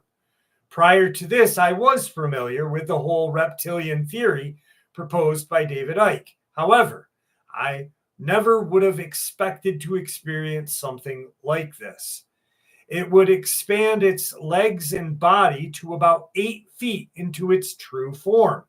One night, I had a terrifying vision that I had gotten run over by a car and woke up in the hospital in the EBE arms. I believe that this vision was implanted in me for a reason to make me emotionally attached. It was terrifying but wonderful experience. It felt as if I had died for 5 minutes while in the hospital. I did indeed see the light and felt as though I was traveling through a wormhole into another dimension, possibly heaven. I kept hearing voices of family members, and I wanted to die in this vision because I felt wonderful to be in this beautiful dimension. I snapped out of the vision after hearing my mother's voice telling me to breathe. The EBE I was dating had me in his arms, and 4 of his friends surrounding me all stated that I had fallen and hit my head hard. I'll never forget this experience, but unfortunately, it wasn't my last. I'd been dating this person for a little over a year, broke up with him a couple of months ago. Besides him randomly shape-shifting, other weird things had happened. As I was lying in his bed in his room, all of a sudden the entire room transformed into a spacecraft thing, and I witnessed him pilot it. I fell asleep shortly after and woke up in a panic. I should also note that when I first started dating him, he firmly denied believing in UFOs and said the typical response that normal or perhaps uneducated people would say: deny, deny, deny. Then, towards the end of the relationship, his views completely changed when I brought the subject up, as if he had forgotten what he had told me months prior. Very weird and strange things have happened to me, including bizarre dreams of medical experimentation, aliens breaking into my room, interacting with hybrid alien offspring. What made me decide to finally break up with this person was that I was cuddling with him late at night and someone knocked on the door. When I tried to get up to open the door, I realized that I was paralyzed. I literally couldn't move. It should also be noted that this character is extremely anti-religious for some reason. This made me believe that aliens are actually demons, and good aliens are what I would believe to be angels. This demon would try its hardest to persuade me that God didn't exist, and said that when I die, I will rot in the ground, and said humans don't have spirits. The physical characteristics of this person: true hazel eyes, reddish brown hair, extra slim with rib cage showing, abnormally large tongue, scars and birthmarks on random places of the body. More specifically, a birthmark that appears to be a scar from some type of alien needle or injection device. 3 triangular dots with a brown circle around it. Sometimes while shape-shifting, slits would appear in his eyes. Each shape-shift would only last approximately 5 seconds, and immediately I'd rub my eyes, look away, thinking that I'm autistic or something, but truly not. That was just his way of tormenting me. I haven't been the same ever since this near-death experience. I truly believe this thing took advantage of me for my reproductive cells and collected them while asleep for cloning or God knows what. If anyone has had similar experience or typed a similar report, please reach out to me on my cell phone number. I know I'm not crazy. I was 100% fine until I met him. I never told anyone this experience. I'm afraid of what others may think of me. I've been having a really hard time coping with what happened, and even a harder time expressing emotion. I feel dead inside, dull, vague. Provided a fake name and email. However, my cell phone is real. Much love. Good luck with your investigations. This was from a MUFON. This was a MUFON person that submitted this experience. Very, very interesting.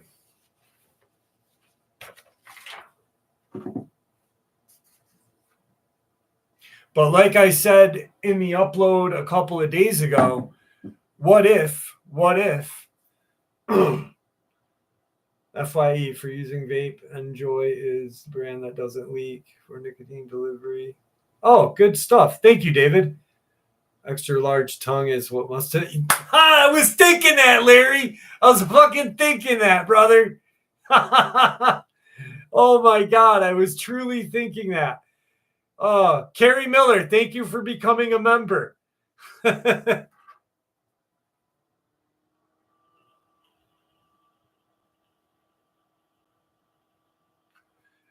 I wanted to pick up girls, I'd be like, I can touch my nose to my tongue.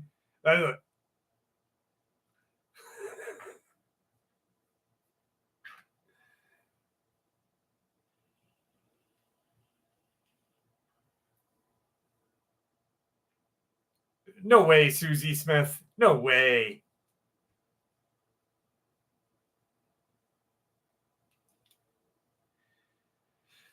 I'm doing well, Clint. Thank you for asking. Dad is the same.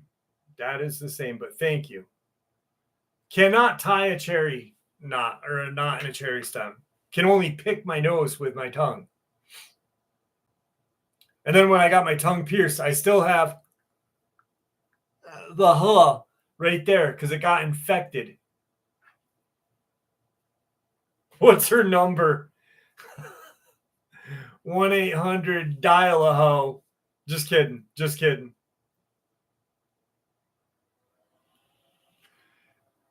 Boogie Nights. Good old Dirk Diggler. Dirk Diggler and Skater Girl.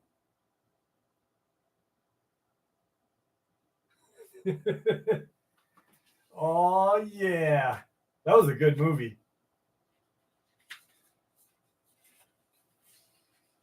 Skater Girl. Oh. Question: the story of two guys watching the Angel versus the Dogman, is that an old one? Yes, that's why I did it at the end of the day. His name's Brad. He was on Vic Cundiff's channel.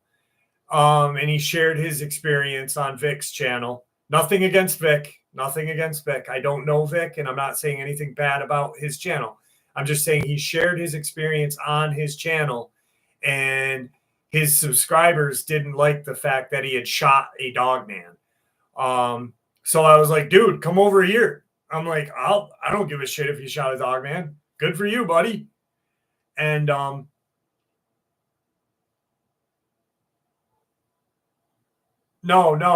I got a Tommy, you didn't ruin anything, girl.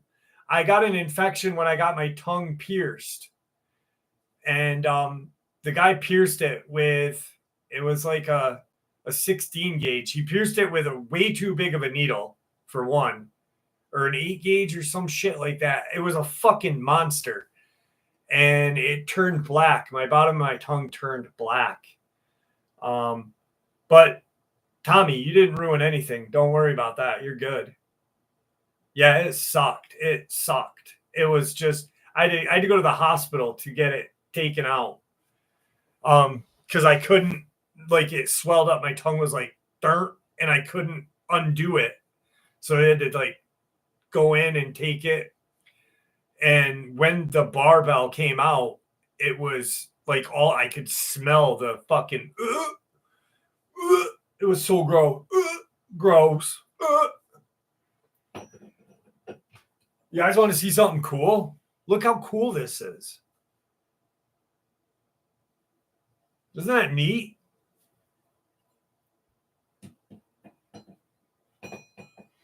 That was my papa's.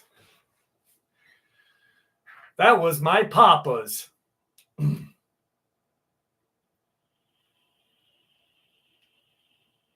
actually was gifted that like a year ago from my papa's friend.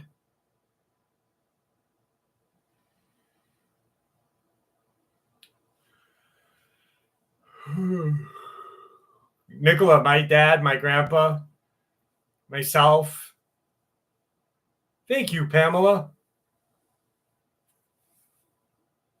I could go like this with it. Look, and it won't do anything. Right.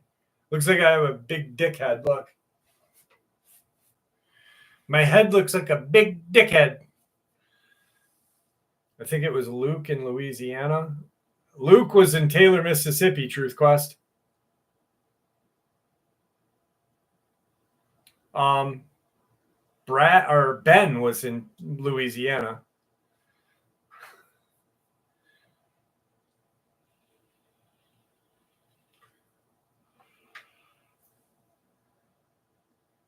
There's a lot of Lukes. Wait, was there a Luke in Louisiana, Truth?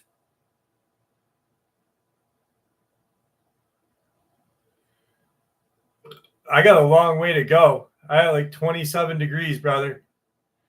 RH. Hang on, I got to do a little shaking. Oh, there we go. Ring, ring, ring, ring, ring, ring. Did I get my new tattoo? Yep. There's a new tattoo. Ring, ring. Shit. I'm sorry. There it is. There we go. I did once get a lot lizard infection, and it was quite drippy. It was quite drippy. Drippity drip, drip, drip, drip, drip. Do I like goth chicks? When I was a kid, I it's been 8 years since I've dated. I've become a virgin again. I'm a virgin again. What is the new tattoo? It's a Dogman.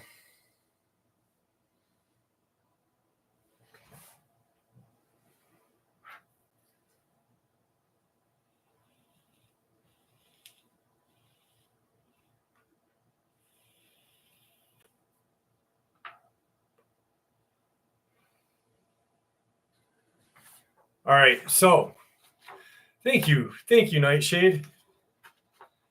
One time I got urethritis. Fuck. Urethritis. Oh, my poor wiener, he says. Oh my God. Oh my God. 5 hour. Buddy. Hi, buddy. Come here. Come here. Oh, buddy's here. Buddy. Hey. Look, it's Buddy. Buddy came. Hi, Buddy. You good boy? Huh? You good boy? Here he is. He's a good boy. You good boy.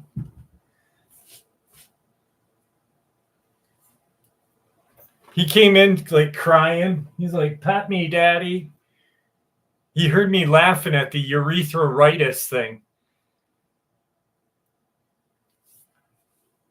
A Shriner? I'd like to visit the Oddfellows house. There's an Oddfellows house in Maine on this random island called Vinnelhaven. There's a Oddfellows.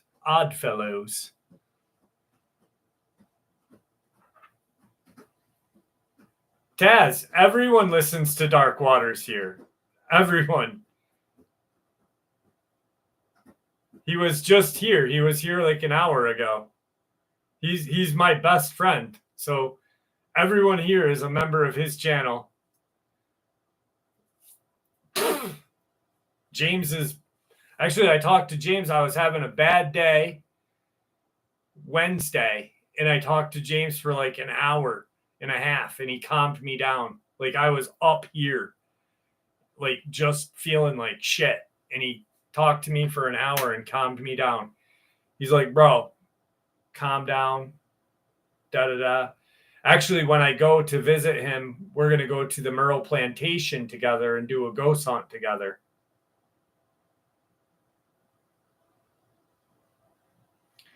Astro Mangus, I'd like to hear that. Send me an email, please.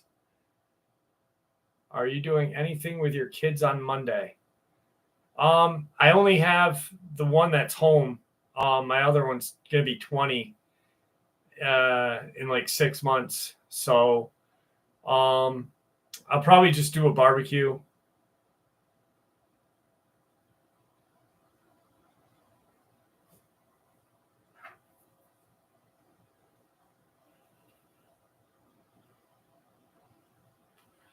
I was thinking about going, not Monday, but I was thinking about going back up to where Tom Mezek disappeared at night again, and not freak myself out. The biggest part about that night was I freaked myself out. And I'm going to try not to freak out again.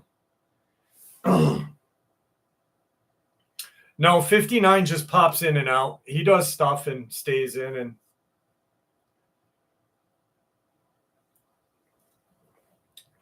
Dark Waters is his own person. We are two different people, two different channels.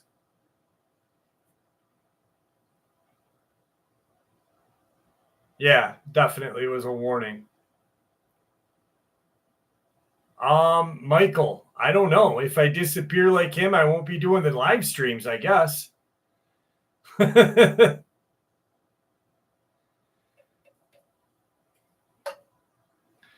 definitely, I don't know. I hope I don't disappear. I've been up there far too long to hope not to. Good night, Amber. Have a good night. Happy Memorial Day. Yeah, Rockin' Steady will take over. It'll be Dogman with Steady Rockin'. If the trailer's rockin', don't come a knockin'.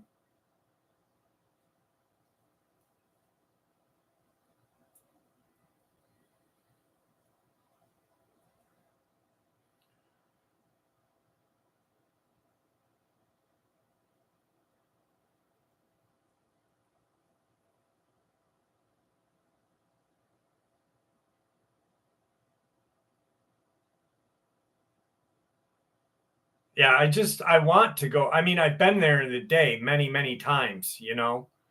But I need to, I don't know. I think that I have a feeling that something was watching me. Something is watching me while I'm there. I know that for a fact. I don't believe it's a dog man. I 100% believe I 100% do not believe a dog man is watching me while I'm up there. I think it's something far worse, some sort of evil. I don't know. Something bad is there.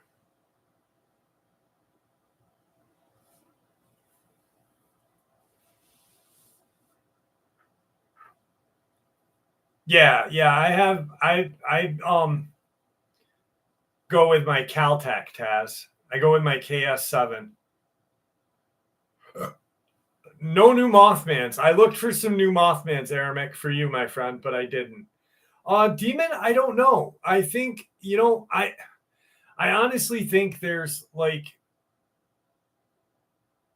okay, so when I was talking about the Native Americans one time, I was up there. It was the middle of the afternoon. It was early spring. And I was past the two boulders, going up more into the mountain, past that flat rock. I was in that clearing where I was standing on the rock looking down. And I was probably 2 miles in. And I thought I saw something off to the side that kind of, the only thing I can describe it is like what the hide behind would represent. Like it was like something peeked out from behind a tree, but I couldn't get a good visual of it. You know what I mean? It was it was strange. It could have been a lot lizard. It could have been.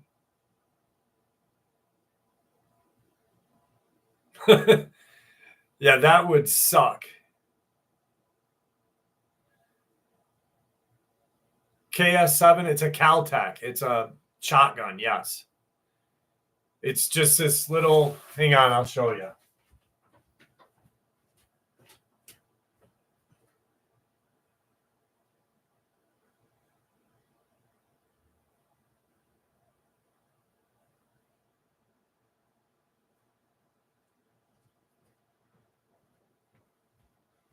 So when I go up there, I just bring this with me. It's just a bullpup. Caltech shotgun.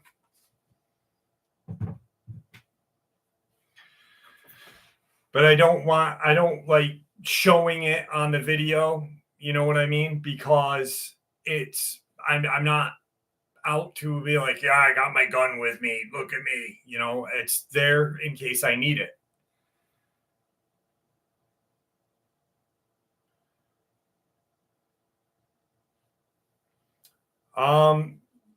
I have the shorties, so I can put 10 in there.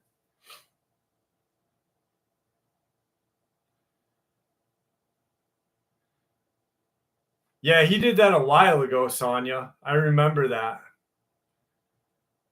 Caden, I would not doubt you didn't have one. I most definitely knew you had one, Caden. The shorties cycle fine, Andy. It's not like the Mossberg Shockwave where you need to buy that adapter, but the shorties cycle fine in that.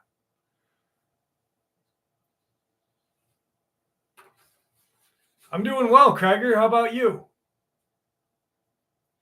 I've heard of Dogman eating 12 gauge. Like, yeah, probably on a creepy pasta, G Brooks. Because if it bleeds, it dies. I mean, they're not fucking Superman. They're definitely not a Superman. They die. I mean, proper placement. You shoot one with a good slug, followed by double aught buck, or double aught buck followed by a good slug, and it's gonna fucking stop it. They're not Superman. Black-eyed kid experience? Yeah, I would blast the fucker's knees right out. Blow, blow. Or shoot it right in the dink hole.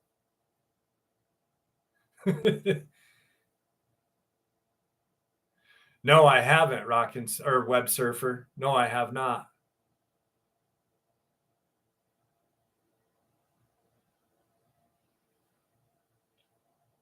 Oh, Kreger's. Wow, thanks, brother. Appreciate that. I carry it 500 wherever I go, especially Walmart. Fucking Linman's on fire tonight. Oh, wow. 10 new memberships. Thank you, Kreger's. Thank you very much, my friend.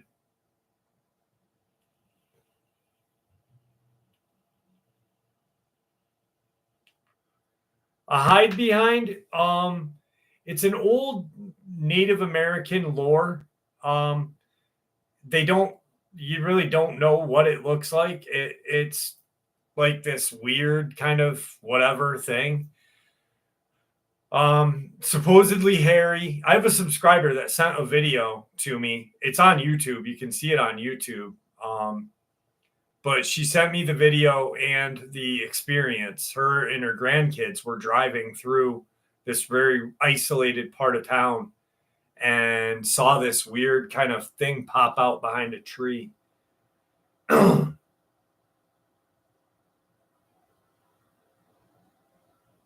Yeah, I'm definitely not going to Dulce. I am definitely not going to Dulce. Maybe. I'd love to. Beretta Vandy, thank you for becoming a member. Web Surfer, I think they'd stay with the land. I think they would stay right with the land, maybe.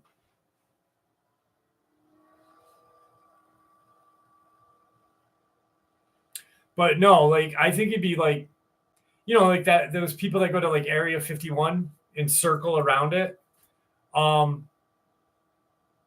I would want to at least stay back and like survey the outer, like camp near Dulce, maybe an eighth of a mile away at a good vantage point where you could see.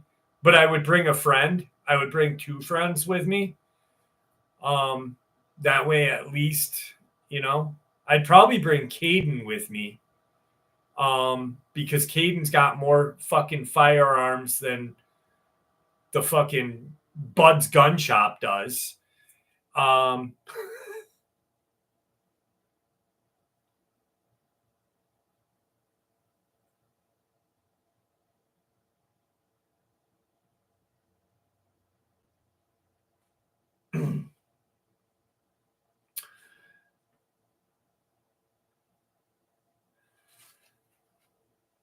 All right. It was late October of 2019. Did I read this one? No. It was late October 2019. I was cooking while listening to my favorite.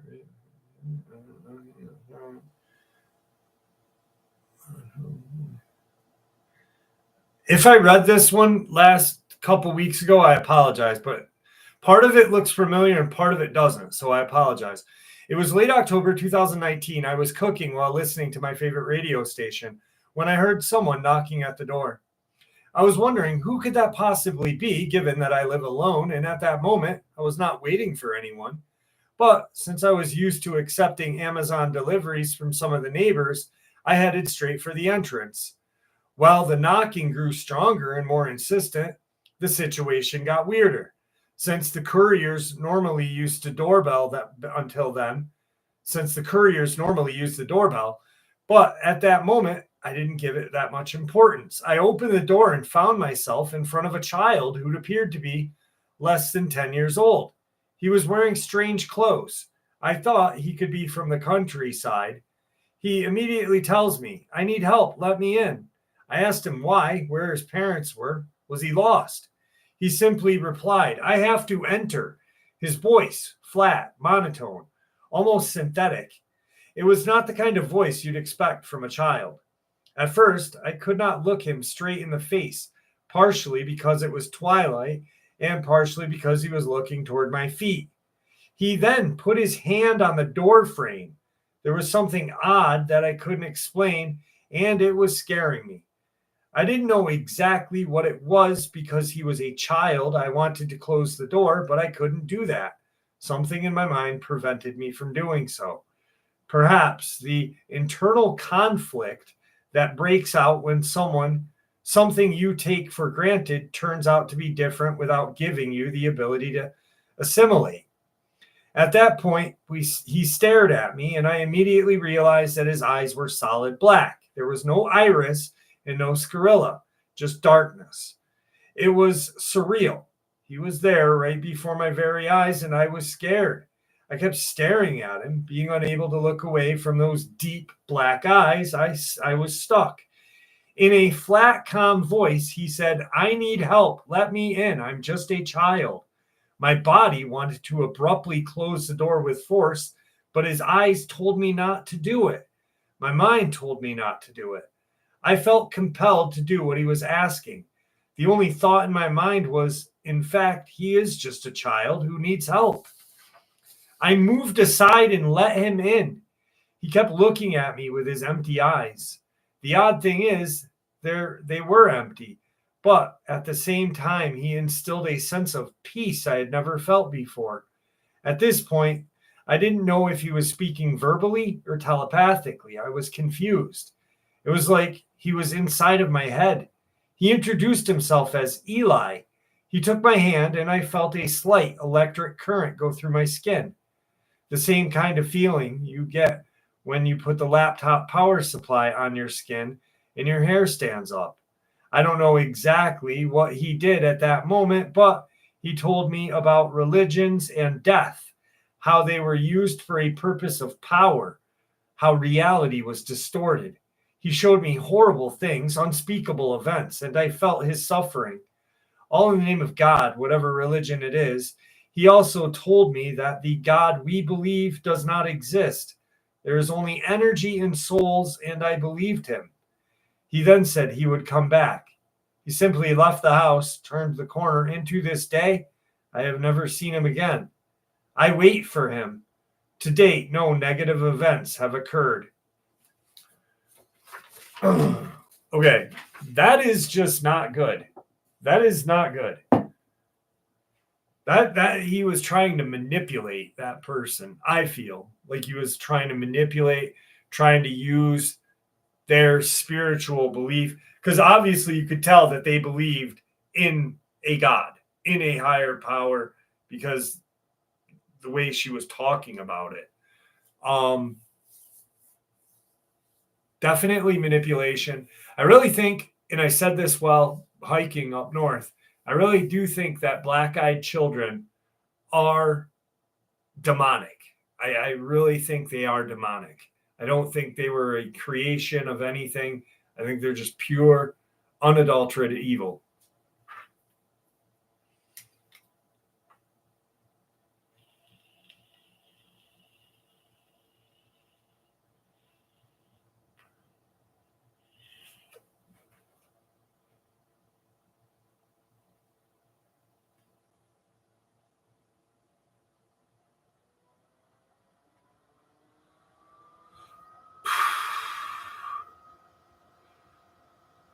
Some kind of water source. Yes, Beretta Vandy, definitely 100%. Water source in woods. Yep.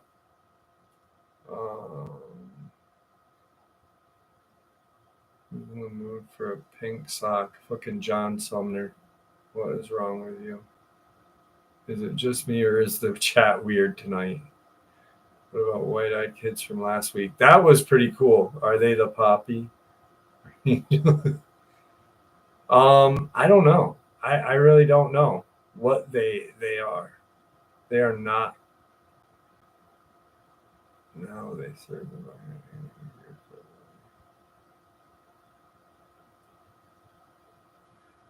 because I sent a couple when you have an answer.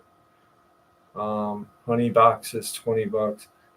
My name is Sebastian. I'm only 1 week right now. I'm not to pick that.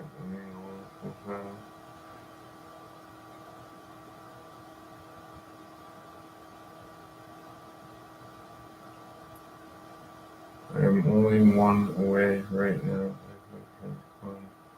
What the fuck?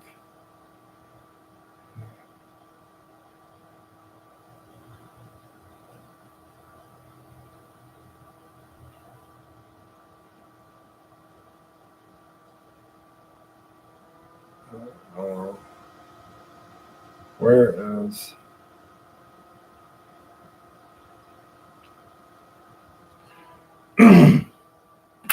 Rockin' Steady? Do me a favor, text me quick if you can. Black-eyed kids. I think they are demonic. Lot lizards. Lot lizards are a lot of fun.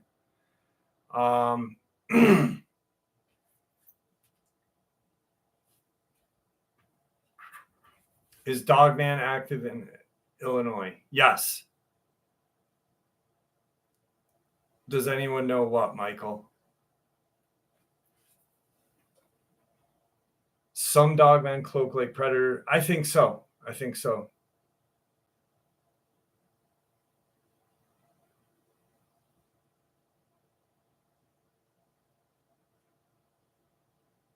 Like they growl and look like a predator, like a glimmer man, Clint. The name, the people have been calling them a glimmer man and such.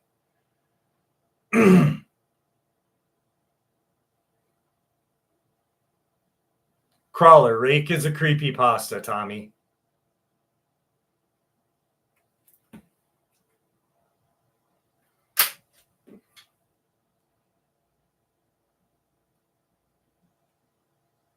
I was making pizza.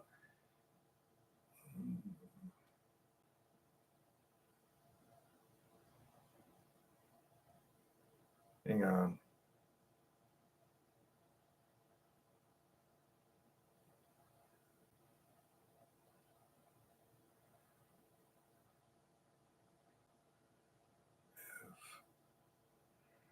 Read. Fuck.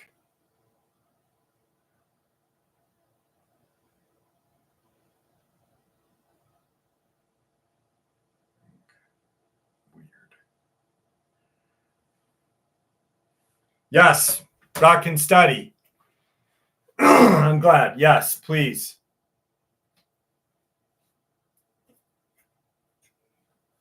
Do you have any information about the metallic Dogman? Metallic as in metal? Or because like a metal Dogman?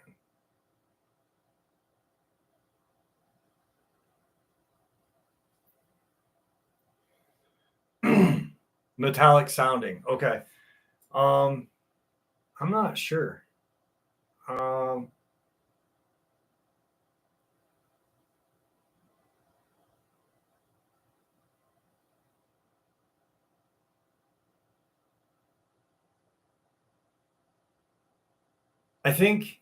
don't know if it's a Dogman or not.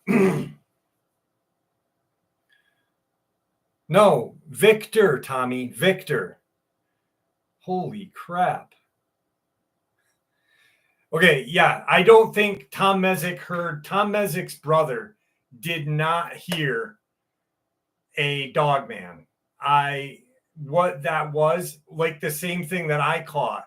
I caught it online when I was up there, or like I caught it while I was up there. It was the strangest noise I had ever heard in my life. It was November 15th, actually, of 2023. And it was just, I don't think it was a Dogman.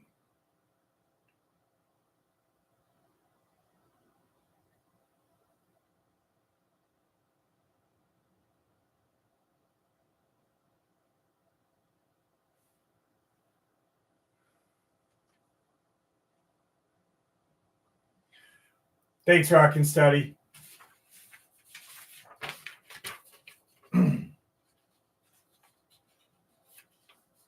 Victor was poisoned. What happened to Victor is he was poisoned. He was fine. Like, we were talking about the book. He came back for a night, and the next thing you know, his kidneys failed. And then he just kept getting worse and worse and worse.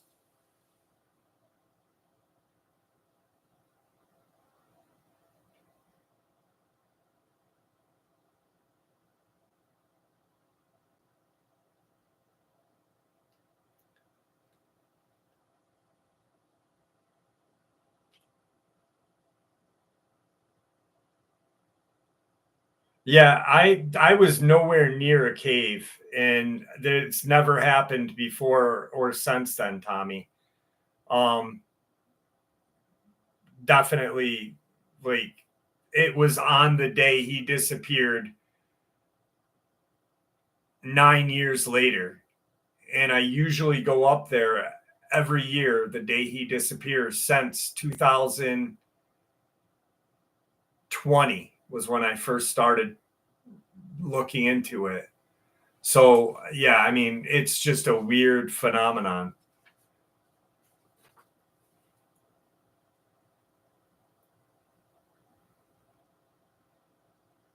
I don't think granite sounds like metal. I know there's a rock that sounds like metal when being smacked, but I don't know what rock it is.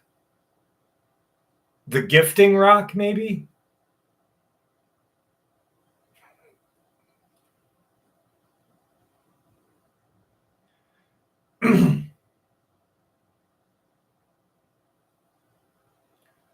Thought it was a clunky. Wow, Susie Smith. That's what it sounded like. Okay. Susie Smith just said they heard metallic sounds when taking photos of petroglyphs. It sounded like a clunky bike. The best way I could describe the noise that I heard was couple months later, the lost one, couple months later. The best way I can explain that is it sounded like, you know, those things that you spin in the playground that the kids run around hard and they jump on merry-go-round or whatever, and it's on like a pipe and it eventually gets rusty. It sounded a cross between that, a metal detector, or a windmill.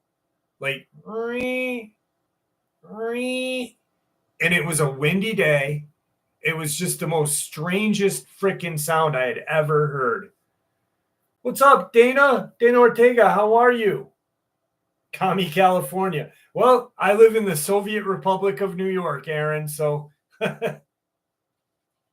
South Dakota? Yes, Anthony. Anthony Bordeaux? Yes, 100%. There are dogmen. Jeff said pipe. put it in the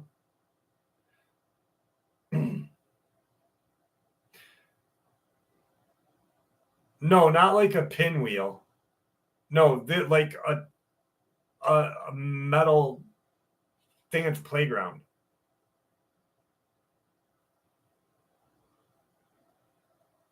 Squeaky wheel. Yeah, it's in one of my videos.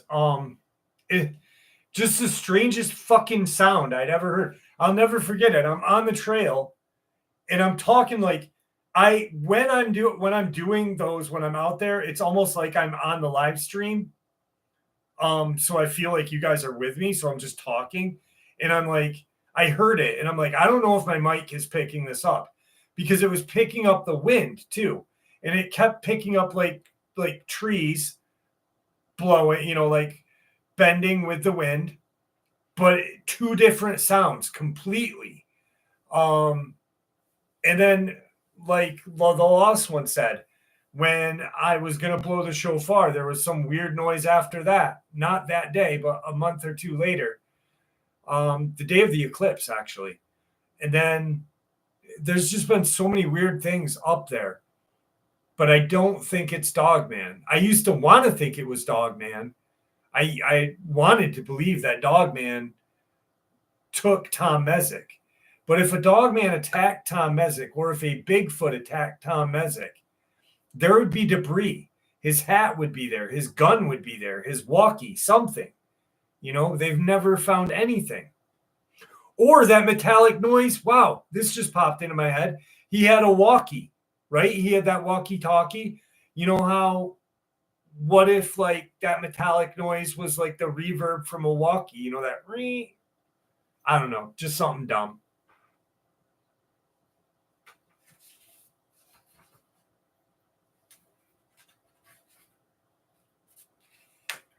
Yeah, rockin' steady.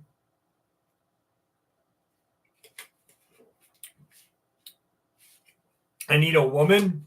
I would never do my channel if I had a woman. That's probably why I won't ever date, because significant others take stuff away from you. So I want to just continue the channel.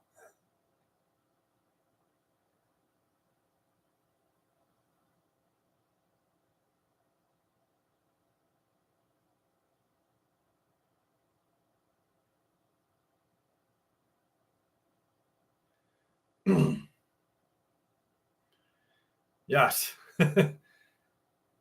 Yeah, I think they're portals. I really do. I think there's a portal there. Thank you, Clint. I appreciate that. There was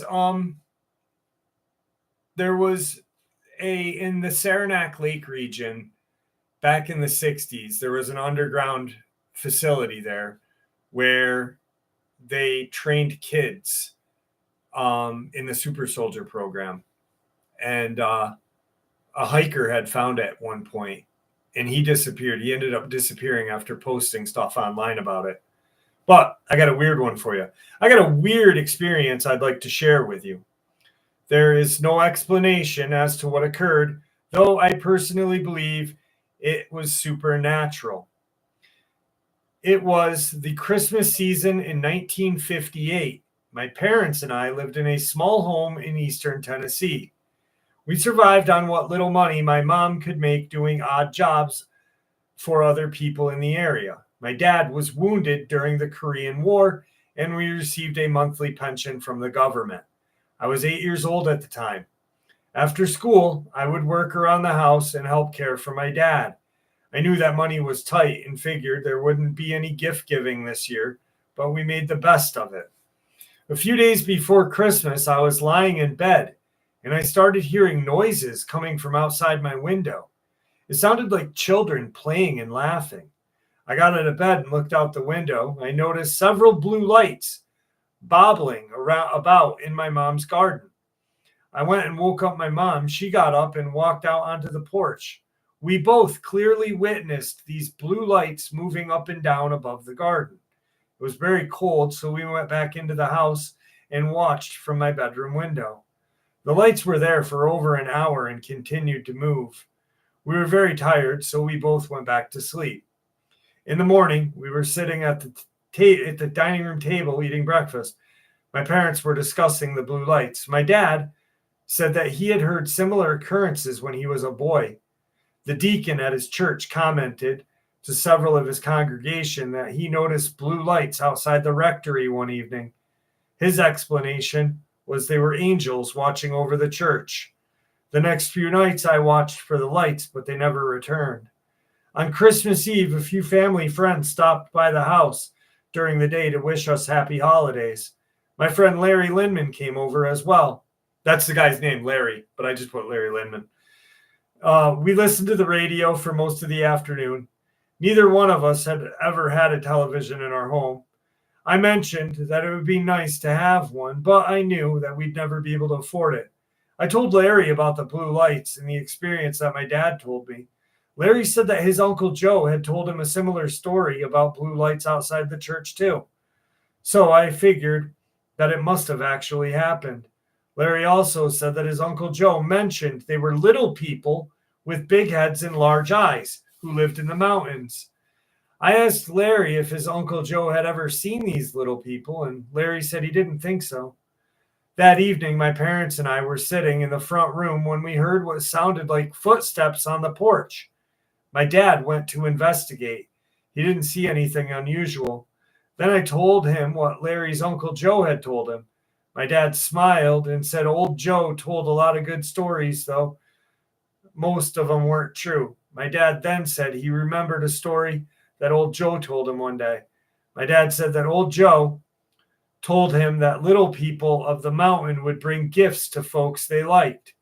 He said that old Joe thought the little people were really aliens because he had seen lights fly off the mountain at night.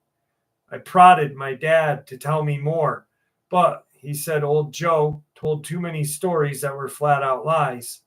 It was around 10 p.m., so I was sent off to bed since we were going to church on Christmas morning. I woke up in the middle of the night to get a drink of water. I didn't notice the time, but I believe it was around 1 in the morning. I walked out of my room and into the hallway and noticed the same giggling and laughing I had heard the night I witnessed the blue lights. The sound was coming from the front room. I slowly walked down the hallway and peered around the corner. There was nothing there. But I did see a square shape on the floor by the bookshelf.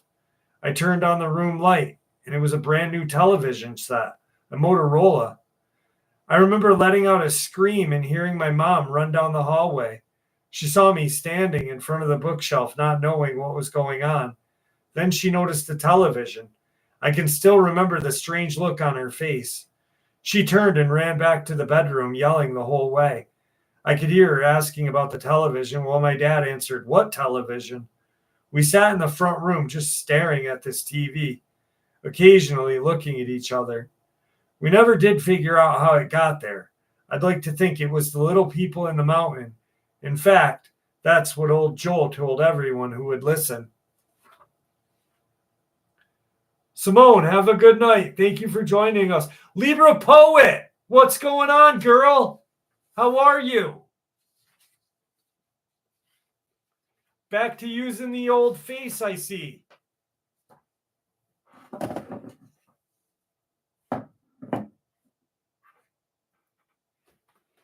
Hardith, how are you? Oh.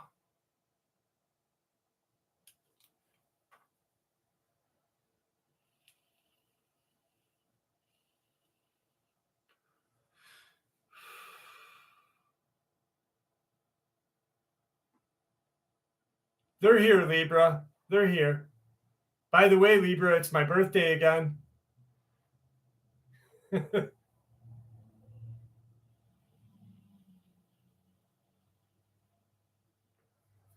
So that was an interesting experience. So it was a nice one.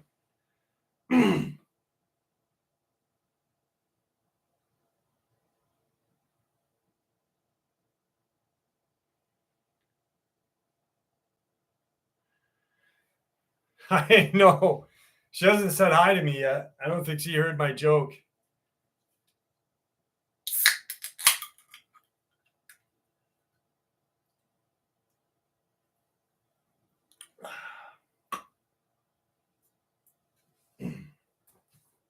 How you been? Jeff, are you a Gemini? No, I'm a Virgo. I was only kidding. It was a private joke for Libra. Happy Memorial Day, even though over in the across the pond, I don't think you guys celebrate Memorial Day. No, my birthday's in September, remember? Whenever I drink a Diet Coke, it makes me feel like storming the Capitol. Holy shit.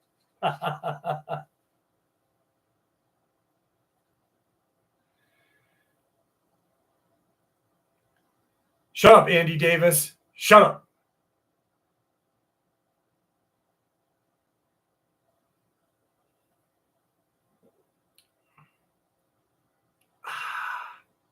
You got to do the after you drink. You know, I would.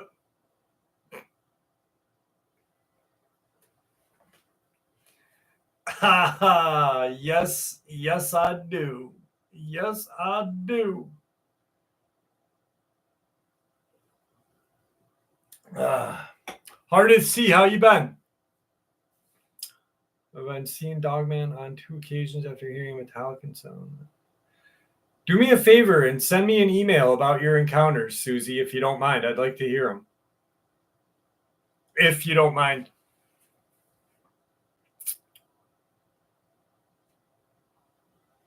Not bad, Ardith. Not bad. Long week. It was a long week. I had a kind of a depressed kind of week. Oh, I know how you roll, my dear. There we go. Weird ass dog howling. I'm listening to Dogman channel. Jill Baker, stay inside. Oh, $20 is $20, baby. I ain't gay, but $20 is $20.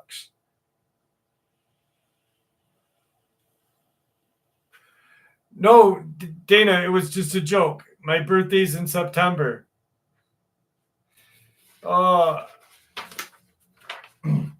So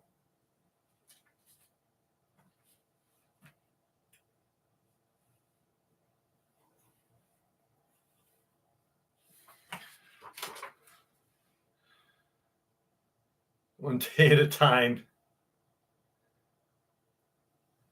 How I felt earlier taking the trash out after hearing. Yeah. There are times that I have to I think I turned the lights off downstairs. So my house is haunted. If you've seen the channel, hang on. Got it. There we go.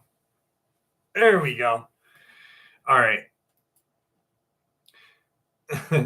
So if you've been with the channel for a while or you've went back in the past and watched the videos where I've taken my my paranormal equipment out and I've done a ghost hunt in my house and I've caught shit here, especially in my daughter's room. And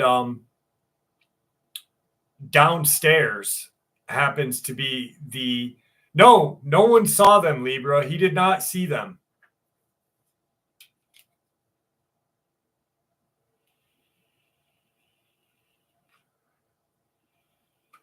No one hacked my email. Thank you, Rich. Appreciate the love.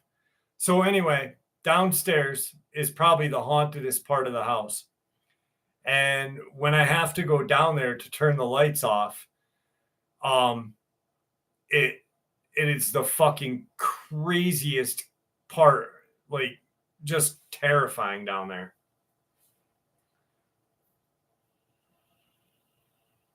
You'd have a hard time, Andy. You'd really have a hard time. I think the government would have a hard time.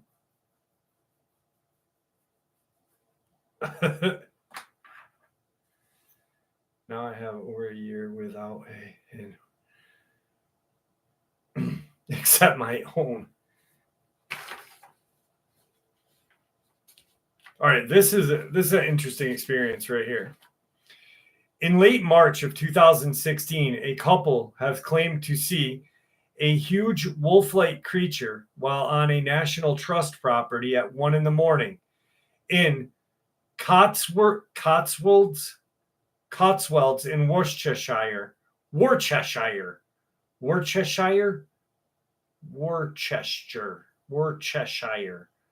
How the fuck do you say that? Worcestershire. There we go.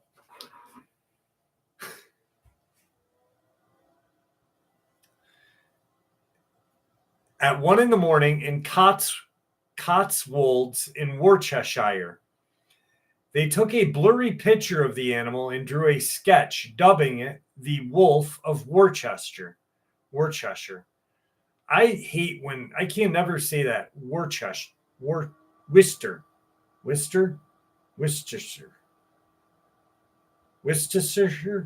Fuck that. Anyway, I'm going to restart this. Late March 2016, a couple claimed to see a huge wolf-like creature on a National Trust property at 1 a.m. in Cotswold, Worcestershire. They took a blurry picture of the animal and drew a sketch, dubbing it the Werewolf of Worcester, because it had features like a werewolf. Robert Ingram and his wife Nicola sketched what they saw, though they believe it was a big cat with unusual features which resembled a werewolf. From their drawing, it appears to be standing upright humanoid creature rather than crouched like a cat.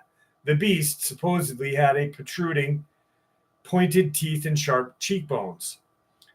The pair encountered what they were convinced of what they saw while driving through Crum Court, a National Trust property. The couple said the creature weighed about 9 stone and was as tall as the car window. They felt the creature was going to pounce on their car before they sped off. Robert produced a sketch so animal experts can find out what the creature was. He stated it was petrifying. It looked like it was on steroids. We were driving along outside the National Trust. There was lots of open field around, when suddenly I spotted something in the road ahead. It was getting dark, but I saw its eyes reflecting my headlights. We stopped the car and it was standing there.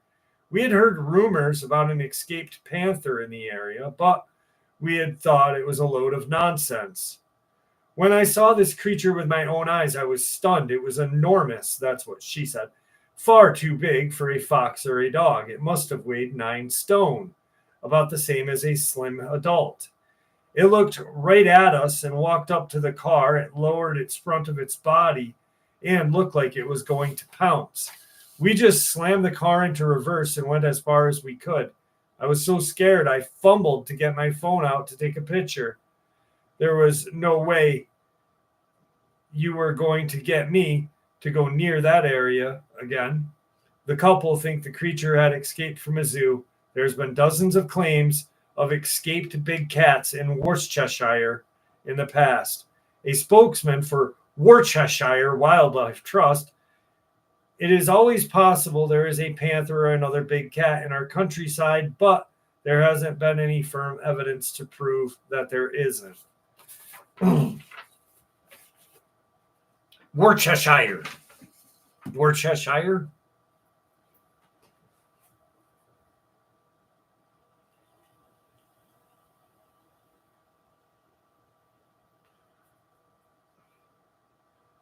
No, Sam Hong, I'm a vinyl guy. Vinyl is the way to listen to music.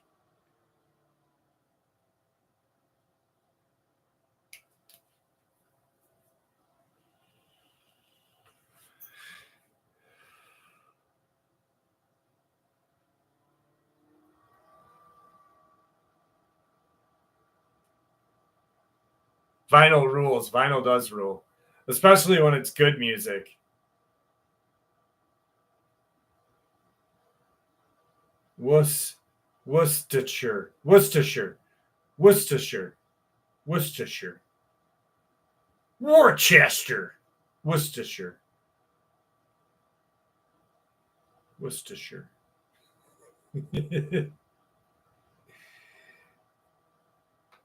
The smartphone music for me.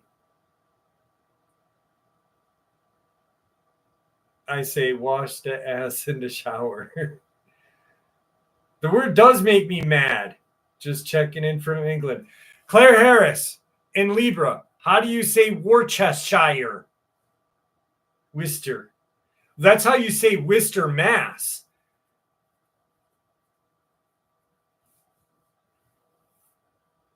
I bet you a lot lizard would know. I ran into a lot lizard in Worcester once. You can really crank up the canal. Oh my God, Puma Pete, I really thought like I read your thing and I dropped the C for some reason. You can really crank up Worcestershire. Worcestershire. Oh, there we go. Oh. Worcestershire. Worcester.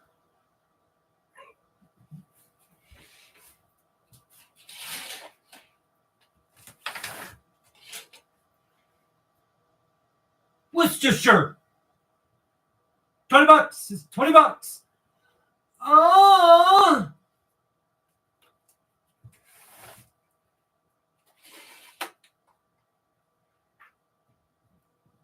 No, I have not been out west, Rick G. Where is Firehorse? Sully, what's up?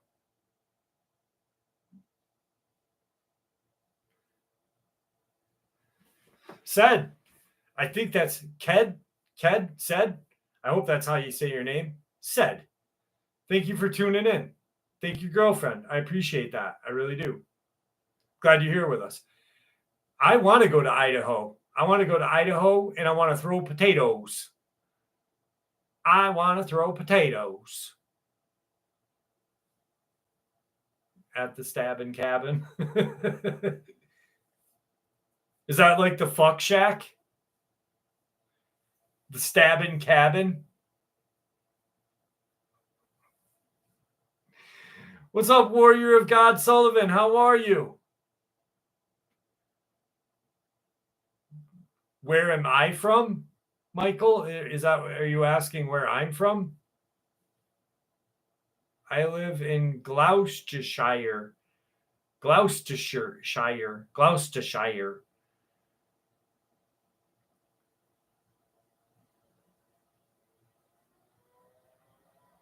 I said, hey, what's up? I said, thank you to your girlfriend, too, for tuning in every night, brother. I hope I said your name right. Is it Said or Ked?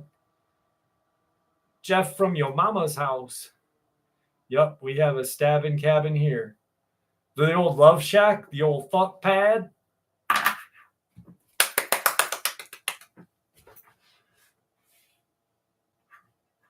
Jeff is from Planet Pimp. That's Caden. Caden's from Planet Pimp.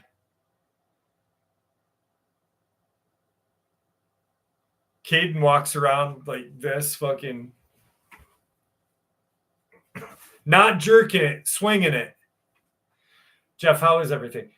My dad's still in the rehabilitation center. I'm doing well though. I'm doing well. Girls are getting bigger, older. My 16-year-old daughter is a pain in my ass as of last week's live stream, but I'm doing well. How about you, Libra?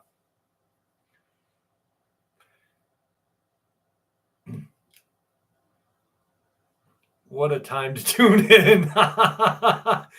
Oh, yes, it is. Yes, it is.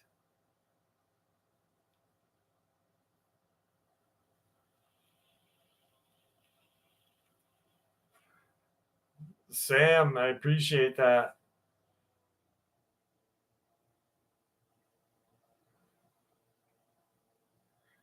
Yeah, I'd like to go to Oregon. Do the old trail.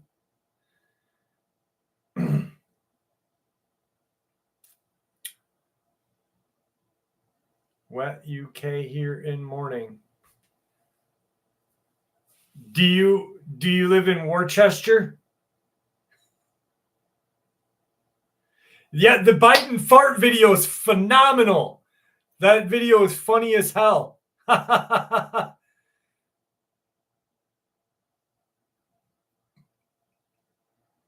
Yeah, I do. I want it, my whole, like, when my kids are old and they're gone, I want to buy a trailer, a tow behind trailer, and I just want to drive it and do my channel from my tow behind and fucking travel the world. Well, travel the states. I can't drive my tow behind.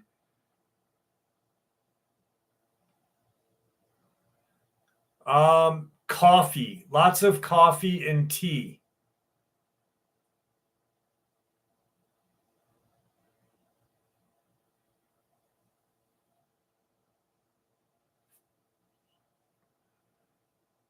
I'm 48.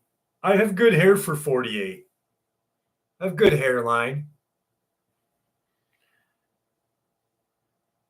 Yeah, I just want to have like one of those, what are they called? The Silver Stream trailers.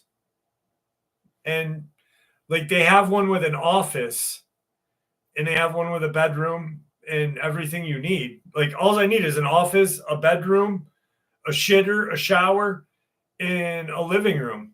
I said it correctly. All right. Airstream. That's what it is. I want an Airstream. And I just want to cruise around and fucking hunt the paranormal and cryptids and live outside.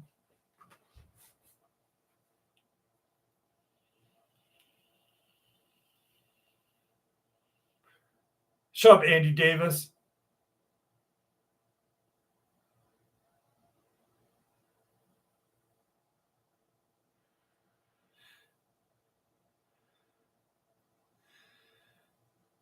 Sussex.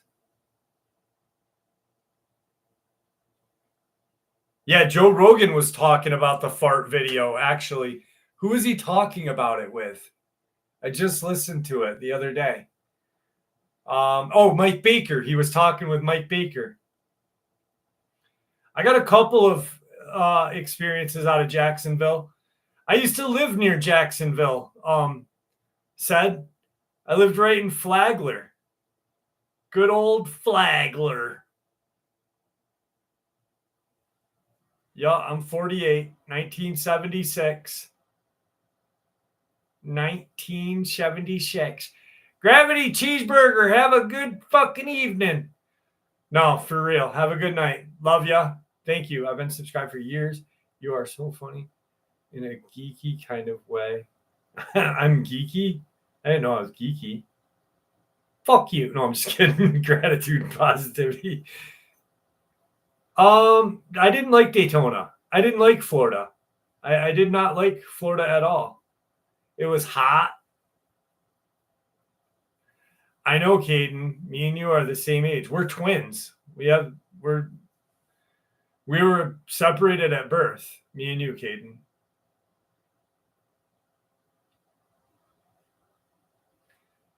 Yes, I am a Virgo. It is weird being close to 50.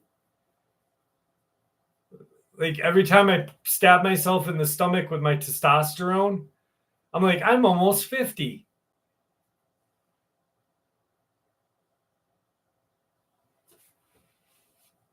You ever get bit on the hand by a mosquito right there? That shit's bothersome. Eee. Frank Rizzo and Sal Rosenberg.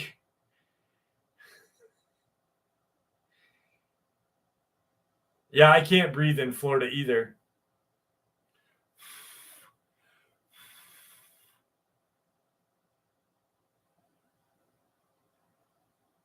Witch hazel? I'll have to. Dude, it fucking... I put hot water on it and it only made it itch worse. Like, I feel like I'm going to make myself bleed.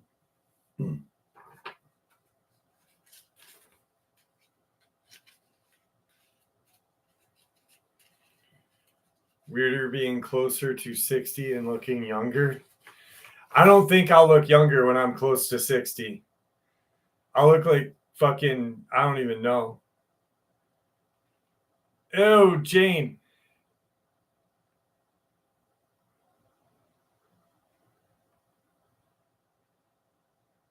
You want Gene, your cat just uked up. I'm Nicola, you're 55? No shit. Actually, I was talking to my friend across the street yesterday, and he's like 30, and he goes, I thought you were like 38, dude. And I'm like, thanks. Appreciate that. Appreciate it.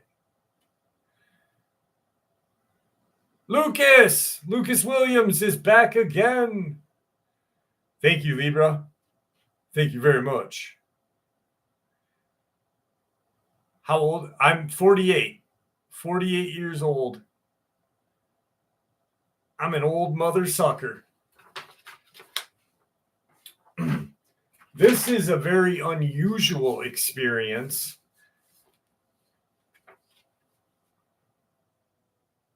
$33. My mom is 67. You know, Cher's 78 and still getting laid. Her boyfriend's 38. Cher's getting pounded on by a 38-year-old dude. And he looks like he's got a hog on him. It's like that big. Bow! Cher's taking that shit like a fucking lot lizard.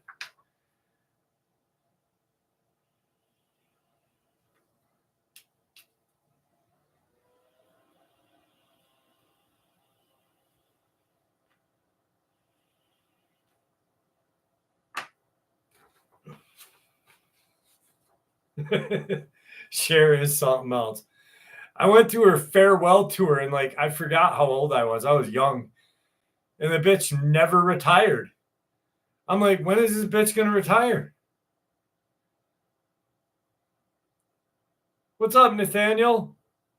Much love from Australia. Thank you, brother.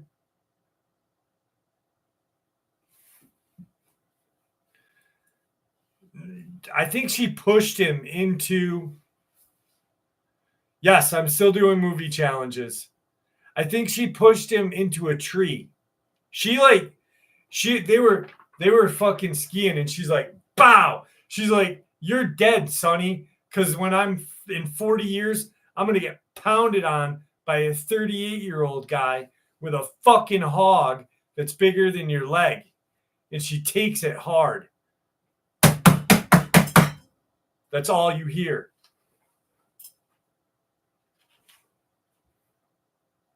Turn my computer on.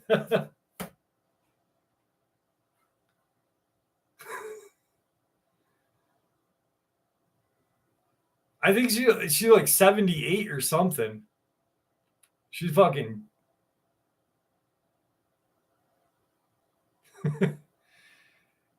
All right. In 1981, I was working as a contractor, as a mason's or working for a contractor as a mason's apprentice after leaving trade school. That summer, we were working at Mystic Caverns in northern Arkansas. We were upgrading tour trails in the caves. On a Friday, it was getting close to quitting time, so myself and another guy had to go through the work area and make sure all the tools were collected and that the safety barriers were in place. We weren't working during the weekend, so the work area had to be tightened up before we left. The guy who was with me had to leave. I forgot why, so I was down there by myself for some time. I was almost finished loading the cart when I heard a faint pounding sound coming from deeper in the cavern. I thought maybe it was Cher. No, I thought maybe one of the crew was still in the cave, so I yelled out, "Hey, stop banging on down there." Then I started to hear this slapping sound a few seconds later. Oh my God. Then it was quiet again. I yelled out. I did not get a response, so I figured it was cave critters or bats. So I started making my way out again. There was an area that I came upon too, where on the right was a railing and it dropped off into a depression. There was some lighting, but it was difficult to see the bottom of the depression. As I passed by it, I heard splashing sounds coming from the depression. I stopped and got a glimpse of something on two legs walking in the water below. Further away, there was a section of the cavern that opened up that was well lit. As I watched, the splashing continued. Then I saw this thing moving out of the shadows, moving away from me. The only way I can describe it is something walking on two legs with large frog feet. It stood maybe 4 feet in height and was a dark greenish gray color. The head was large and rounded, though it never turned around, so I cannot give you much detail of its face. The body was thick in the chest, but narrow in the waist and hips. It bent at the knees when it stepped and had a shiny skin resembling a frog. I did not notice any hair. I did not hear vocals, just the splashing as it moved. I estimated that it was 70 feet or so away from me. So I got a pretty good look. I wasn't scared, just stunned. I grabbed the cart and made my way quickly toward the entrance. When we came back to work the next Monday, I did not mention this to anyone. I kept a sharp watch out for anything out of the ordinary. The job lasted a few more weeks, and I did not observe any other weird stuff. A few weeks after this, I found out that one of my girlfriend's cousins worked at the Caverns. He replaced lighting and did other odds and ends, so he was in the cavern a lot. When I got the chance to meet him, I asked him if he'd ever seen anything weird in the cave. He said that he hadn't seen anything out of the ordinary. I told him I'm just wondering. I didn't want to alarm him with the details of what I saw. I was not imagining this thing, and after all of these years, I still get creeped out when thinking of it. I've never heard or read any other sightings in the Mystic Caverns. What do you think it was?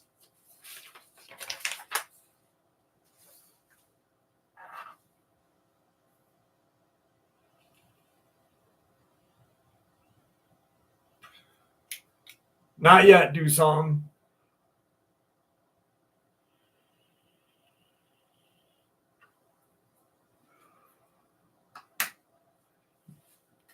Yeah, you're not supposed to drink tap water in New York State, actually. I drink just water because just water is just water.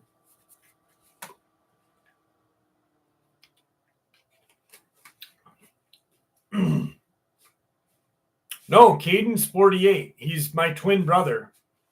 We are fraternal twins. But yeah.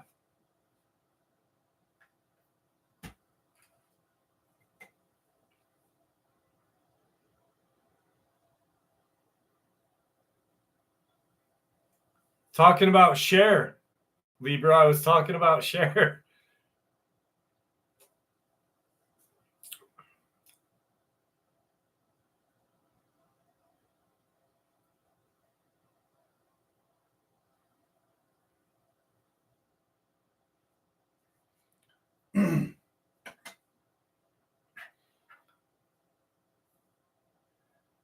Caden's being mean. Caden, don't be mean.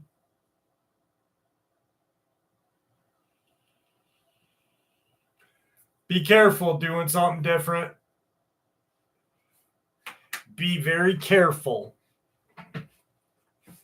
I wouldn't want anything to happen to you. God damn these balls. Ugh. There we go. Now they're better.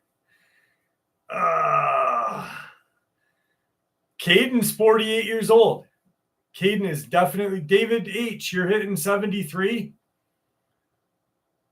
So, David H., you only got 5 more years till you can find a 38-year-old to fucking pound on you hard.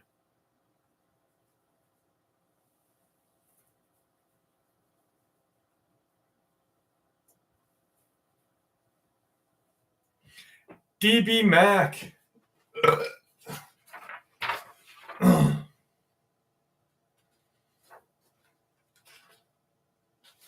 Ooh. Ooh.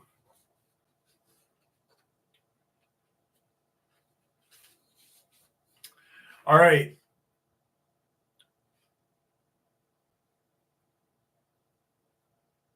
TV movie challenge for the week.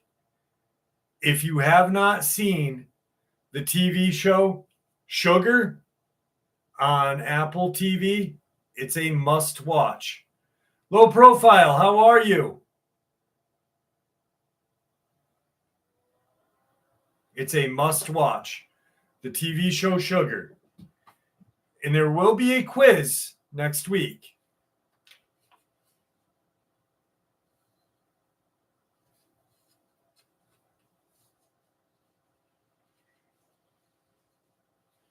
Oh, 59th. You'll love it. You'll love it.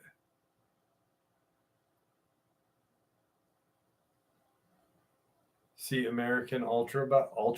I'll have to check that out, Sam. It's about I can't give it away, Tommy. Because if I give it away, if I say anything about it, it's only 8 episodes. It's a TV show. But it's a head spinner. It really fucks with your brain. All right, so lot lizard story.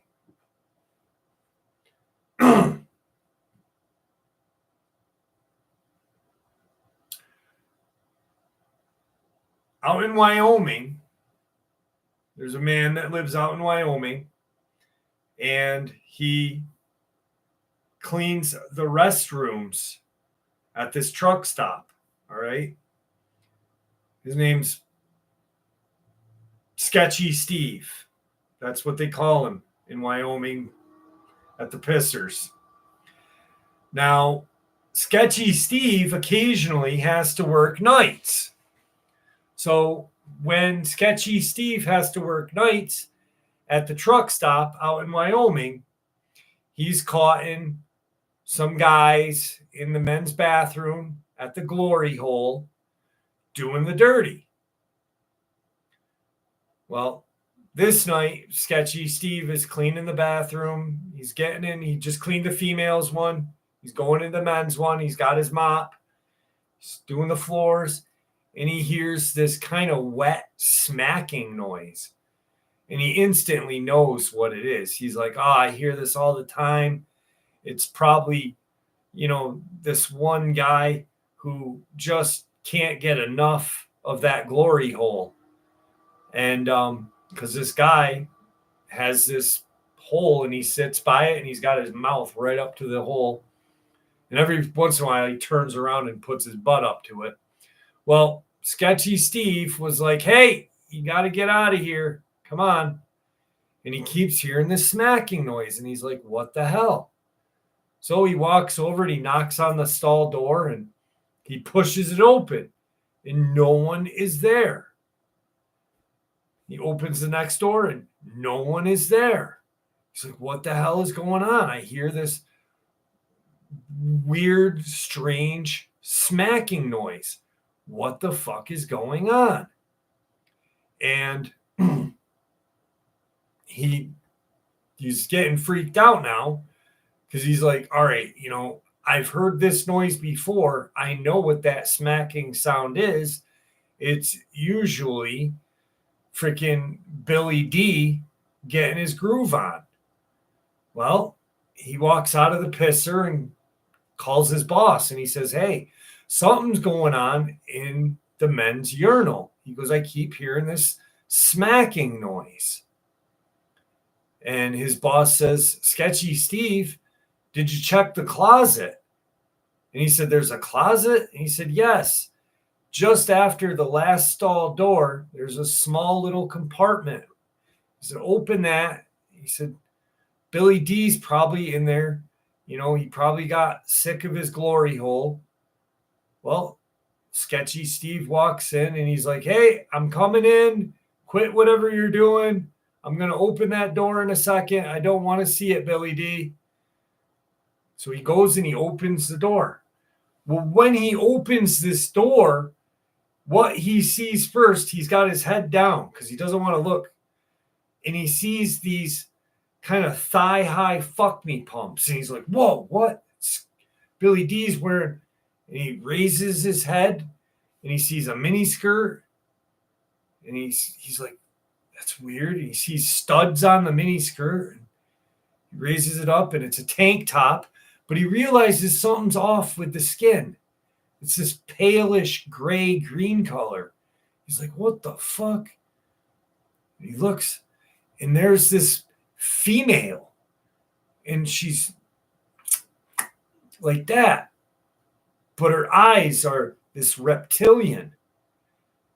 And she's not pretty at all. Her teeth are just kind of fucking there and not. And all of a sudden, he's like about to say, "You got to get out of here, ma'am." And this thing jumps out of the closet like this onto Sketchy Steve, and he falls back. All of a sudden, he feels his pants coming down. And he's like, "Ma'am, stop, stop." And she's doing this in his face and not saying anything. And he feels this kind of thing go up his leg, and he's like this, and he feels a tickle on the old sphincter and right up, and he fucking screams, and he's like, "Oh my God." And a couple of minutes go by, and this thing walks off, and he realizes that this thing had a tail. And he's like, "What the fuck? What just happened?" And he calls his boss, and he goes, "This is what just happened." He goes, "I'm laying on the floor." He said, "I'm bleeding." He said, "But I think I'm in love." And the boss says, "Oh my God, you just met Glory the Lot Lizard." And he said, "Well, what just happened?" And she said, she used her tail to give you some love." And he's like, "What the hell?" So he walks out to try to find her again and say, "Hey, don't do that to me again. I didn't like that." Sketchy Steve walks out, and he sees this thing get in the tractor trailer and on the passenger side and drive away. And that was the fucking lot lizard of Wyoming.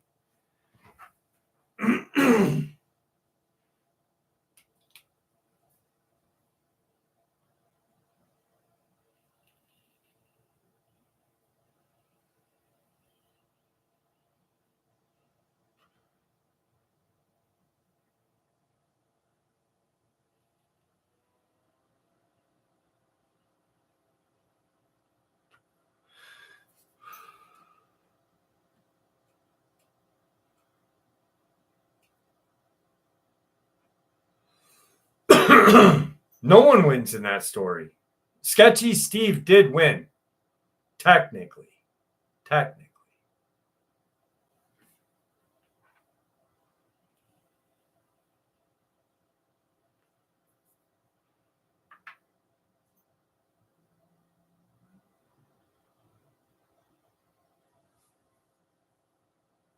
He didn't have to pay.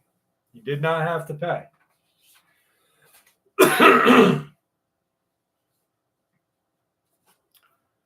This is the last experience of the night. I live in a very rural town in Mississippi where the majority of everything is forests and farms. My home happens to be very deep in the woodland area. It's almost like something out of a horror movie. The old creepy house in the middle of the woods. Yeah, that's my place. Back when I first moved here, everything was normal. It was quiet, peaceful house in the woods. The closest neighbor being 10 minutes or so down the road. Nothing out of the ordinary or weird until one night I was driving home from work. It being nearly midnight, so it was almost pitch black, I was tiredly driving, ready to get home and sleep. I had let out a hearty yawn, closed my eyes for a split second, but that's all it took for me to hit something.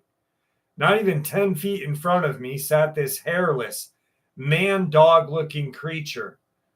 The thing, bloody and pale, hovering over the mutilated corpse of some animal. I hope it was not an animal at the very least. The thing slowly looked up at me, staring directly into my face with these beady, green, neon-like eyes, the shining due to my headlights reflecting off them. Its jaw looked almost unhinged, gaunt, many teeth. I was frozen with fear. What the fuck is this thing? I honked my horn trying to scare it, but it didn't budge. It simply sat there. After what felt like 30 minutes of a staring contest, though it couldn't have been more than 1 minute, the thing scurried away, running on all fours. I watched it disappear into the thick mass of trees that matched the rest of the forest. My eyes shifted back and forth from the forest to the carcass. I rubbed my hands over my eyes before continuing the drive. I still had a few minutes to my house, so I didn't worry about the thing appearing in my yard. I haven't seen it plainly in front of me since. That was about 8 months ago, but I constantly feel as I'm being watched or followed. I did my research. Apparently, these things are called crawlers. It's taking a liking to me, which scares the shit out of me. I'm constantly seeing it from the distance out of the corner of my eyes. Sometimes I see it for a second at time before it disappears into the woods again. I know it watches me when I sleep. I had set up a camera waiting for the unfortunate day where I would wake up and see it. That'll be the day when it finally strikes. This happened in 2018 while my boyfriend at the time, myself, and a friend were walking around near a river in our town. We live in a small town in Florida, right by the St. Johns River. So unless you're into fishing, there's not a lot to do around here. It was getting late, around 10 p.m., when we decided to go check this abandoned furniture factory a few streets over. When we got there, we checked the doors in the front to see if they were unlocked by any chance. They were locked, of course. We walked to the side of it where it had been partially demolished a few years ago. The lower parts of the wall that had been there are still standing, making a fence-like barrier that you have to climb over. I leaned over the wall to see if we'd be able to walk through there, but there was too much rubble and weeds in the way. We decided to leave and head back to our cars. I was halfway to the sidewalk when from the weed-filled area came a deep growl. Hey, I stopped, looking behind me, and felt the color drain from my face. As I watched, I saw the weeds move. That's when I started running, leaving my boyfriend and friend behind. We ran 2 blocks before we stopped and started walking through the neighborhoods back to our cars. The entire way, we heard something climbing across roofs, had rocks flung at us from the top of trees, and a pale figure run quickly past us. The entire time this is happening, I had a strong feeling of dread. We got back to our cars safely, but stood there for a few minutes trying to calm down before we drove. It was all calm for a minute before we heard the creature climb up into the roof of a converted bank. It paced back and forth, just out of reach of the light, throwing things at us and into the tree a few times. It was so scary being followed like that in an area I used to feel safe. I did some research when I got home, and the growl and paleness and speed at which it ran matches the description of crawlers, I believe. I think it only followed us and threw things because there were 3 of us there staying close together. Hopefully, I'll never encounter something like this again, at least not alone.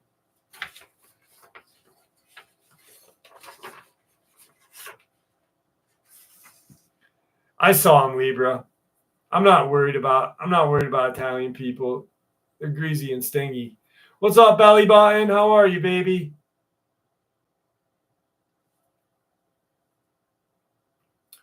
Carrie Miller, have a good night.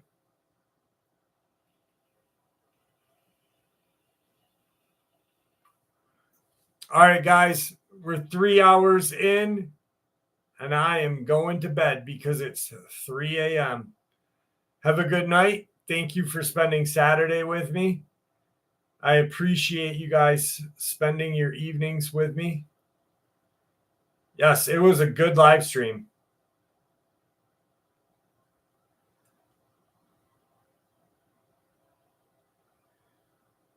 I will get Caden with my belt. Don't worry.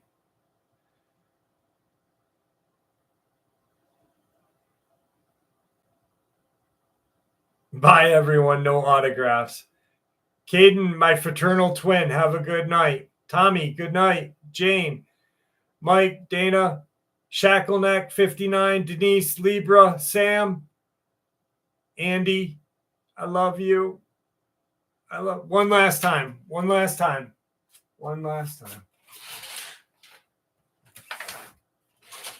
20 bucks is 20 bucks. Ah.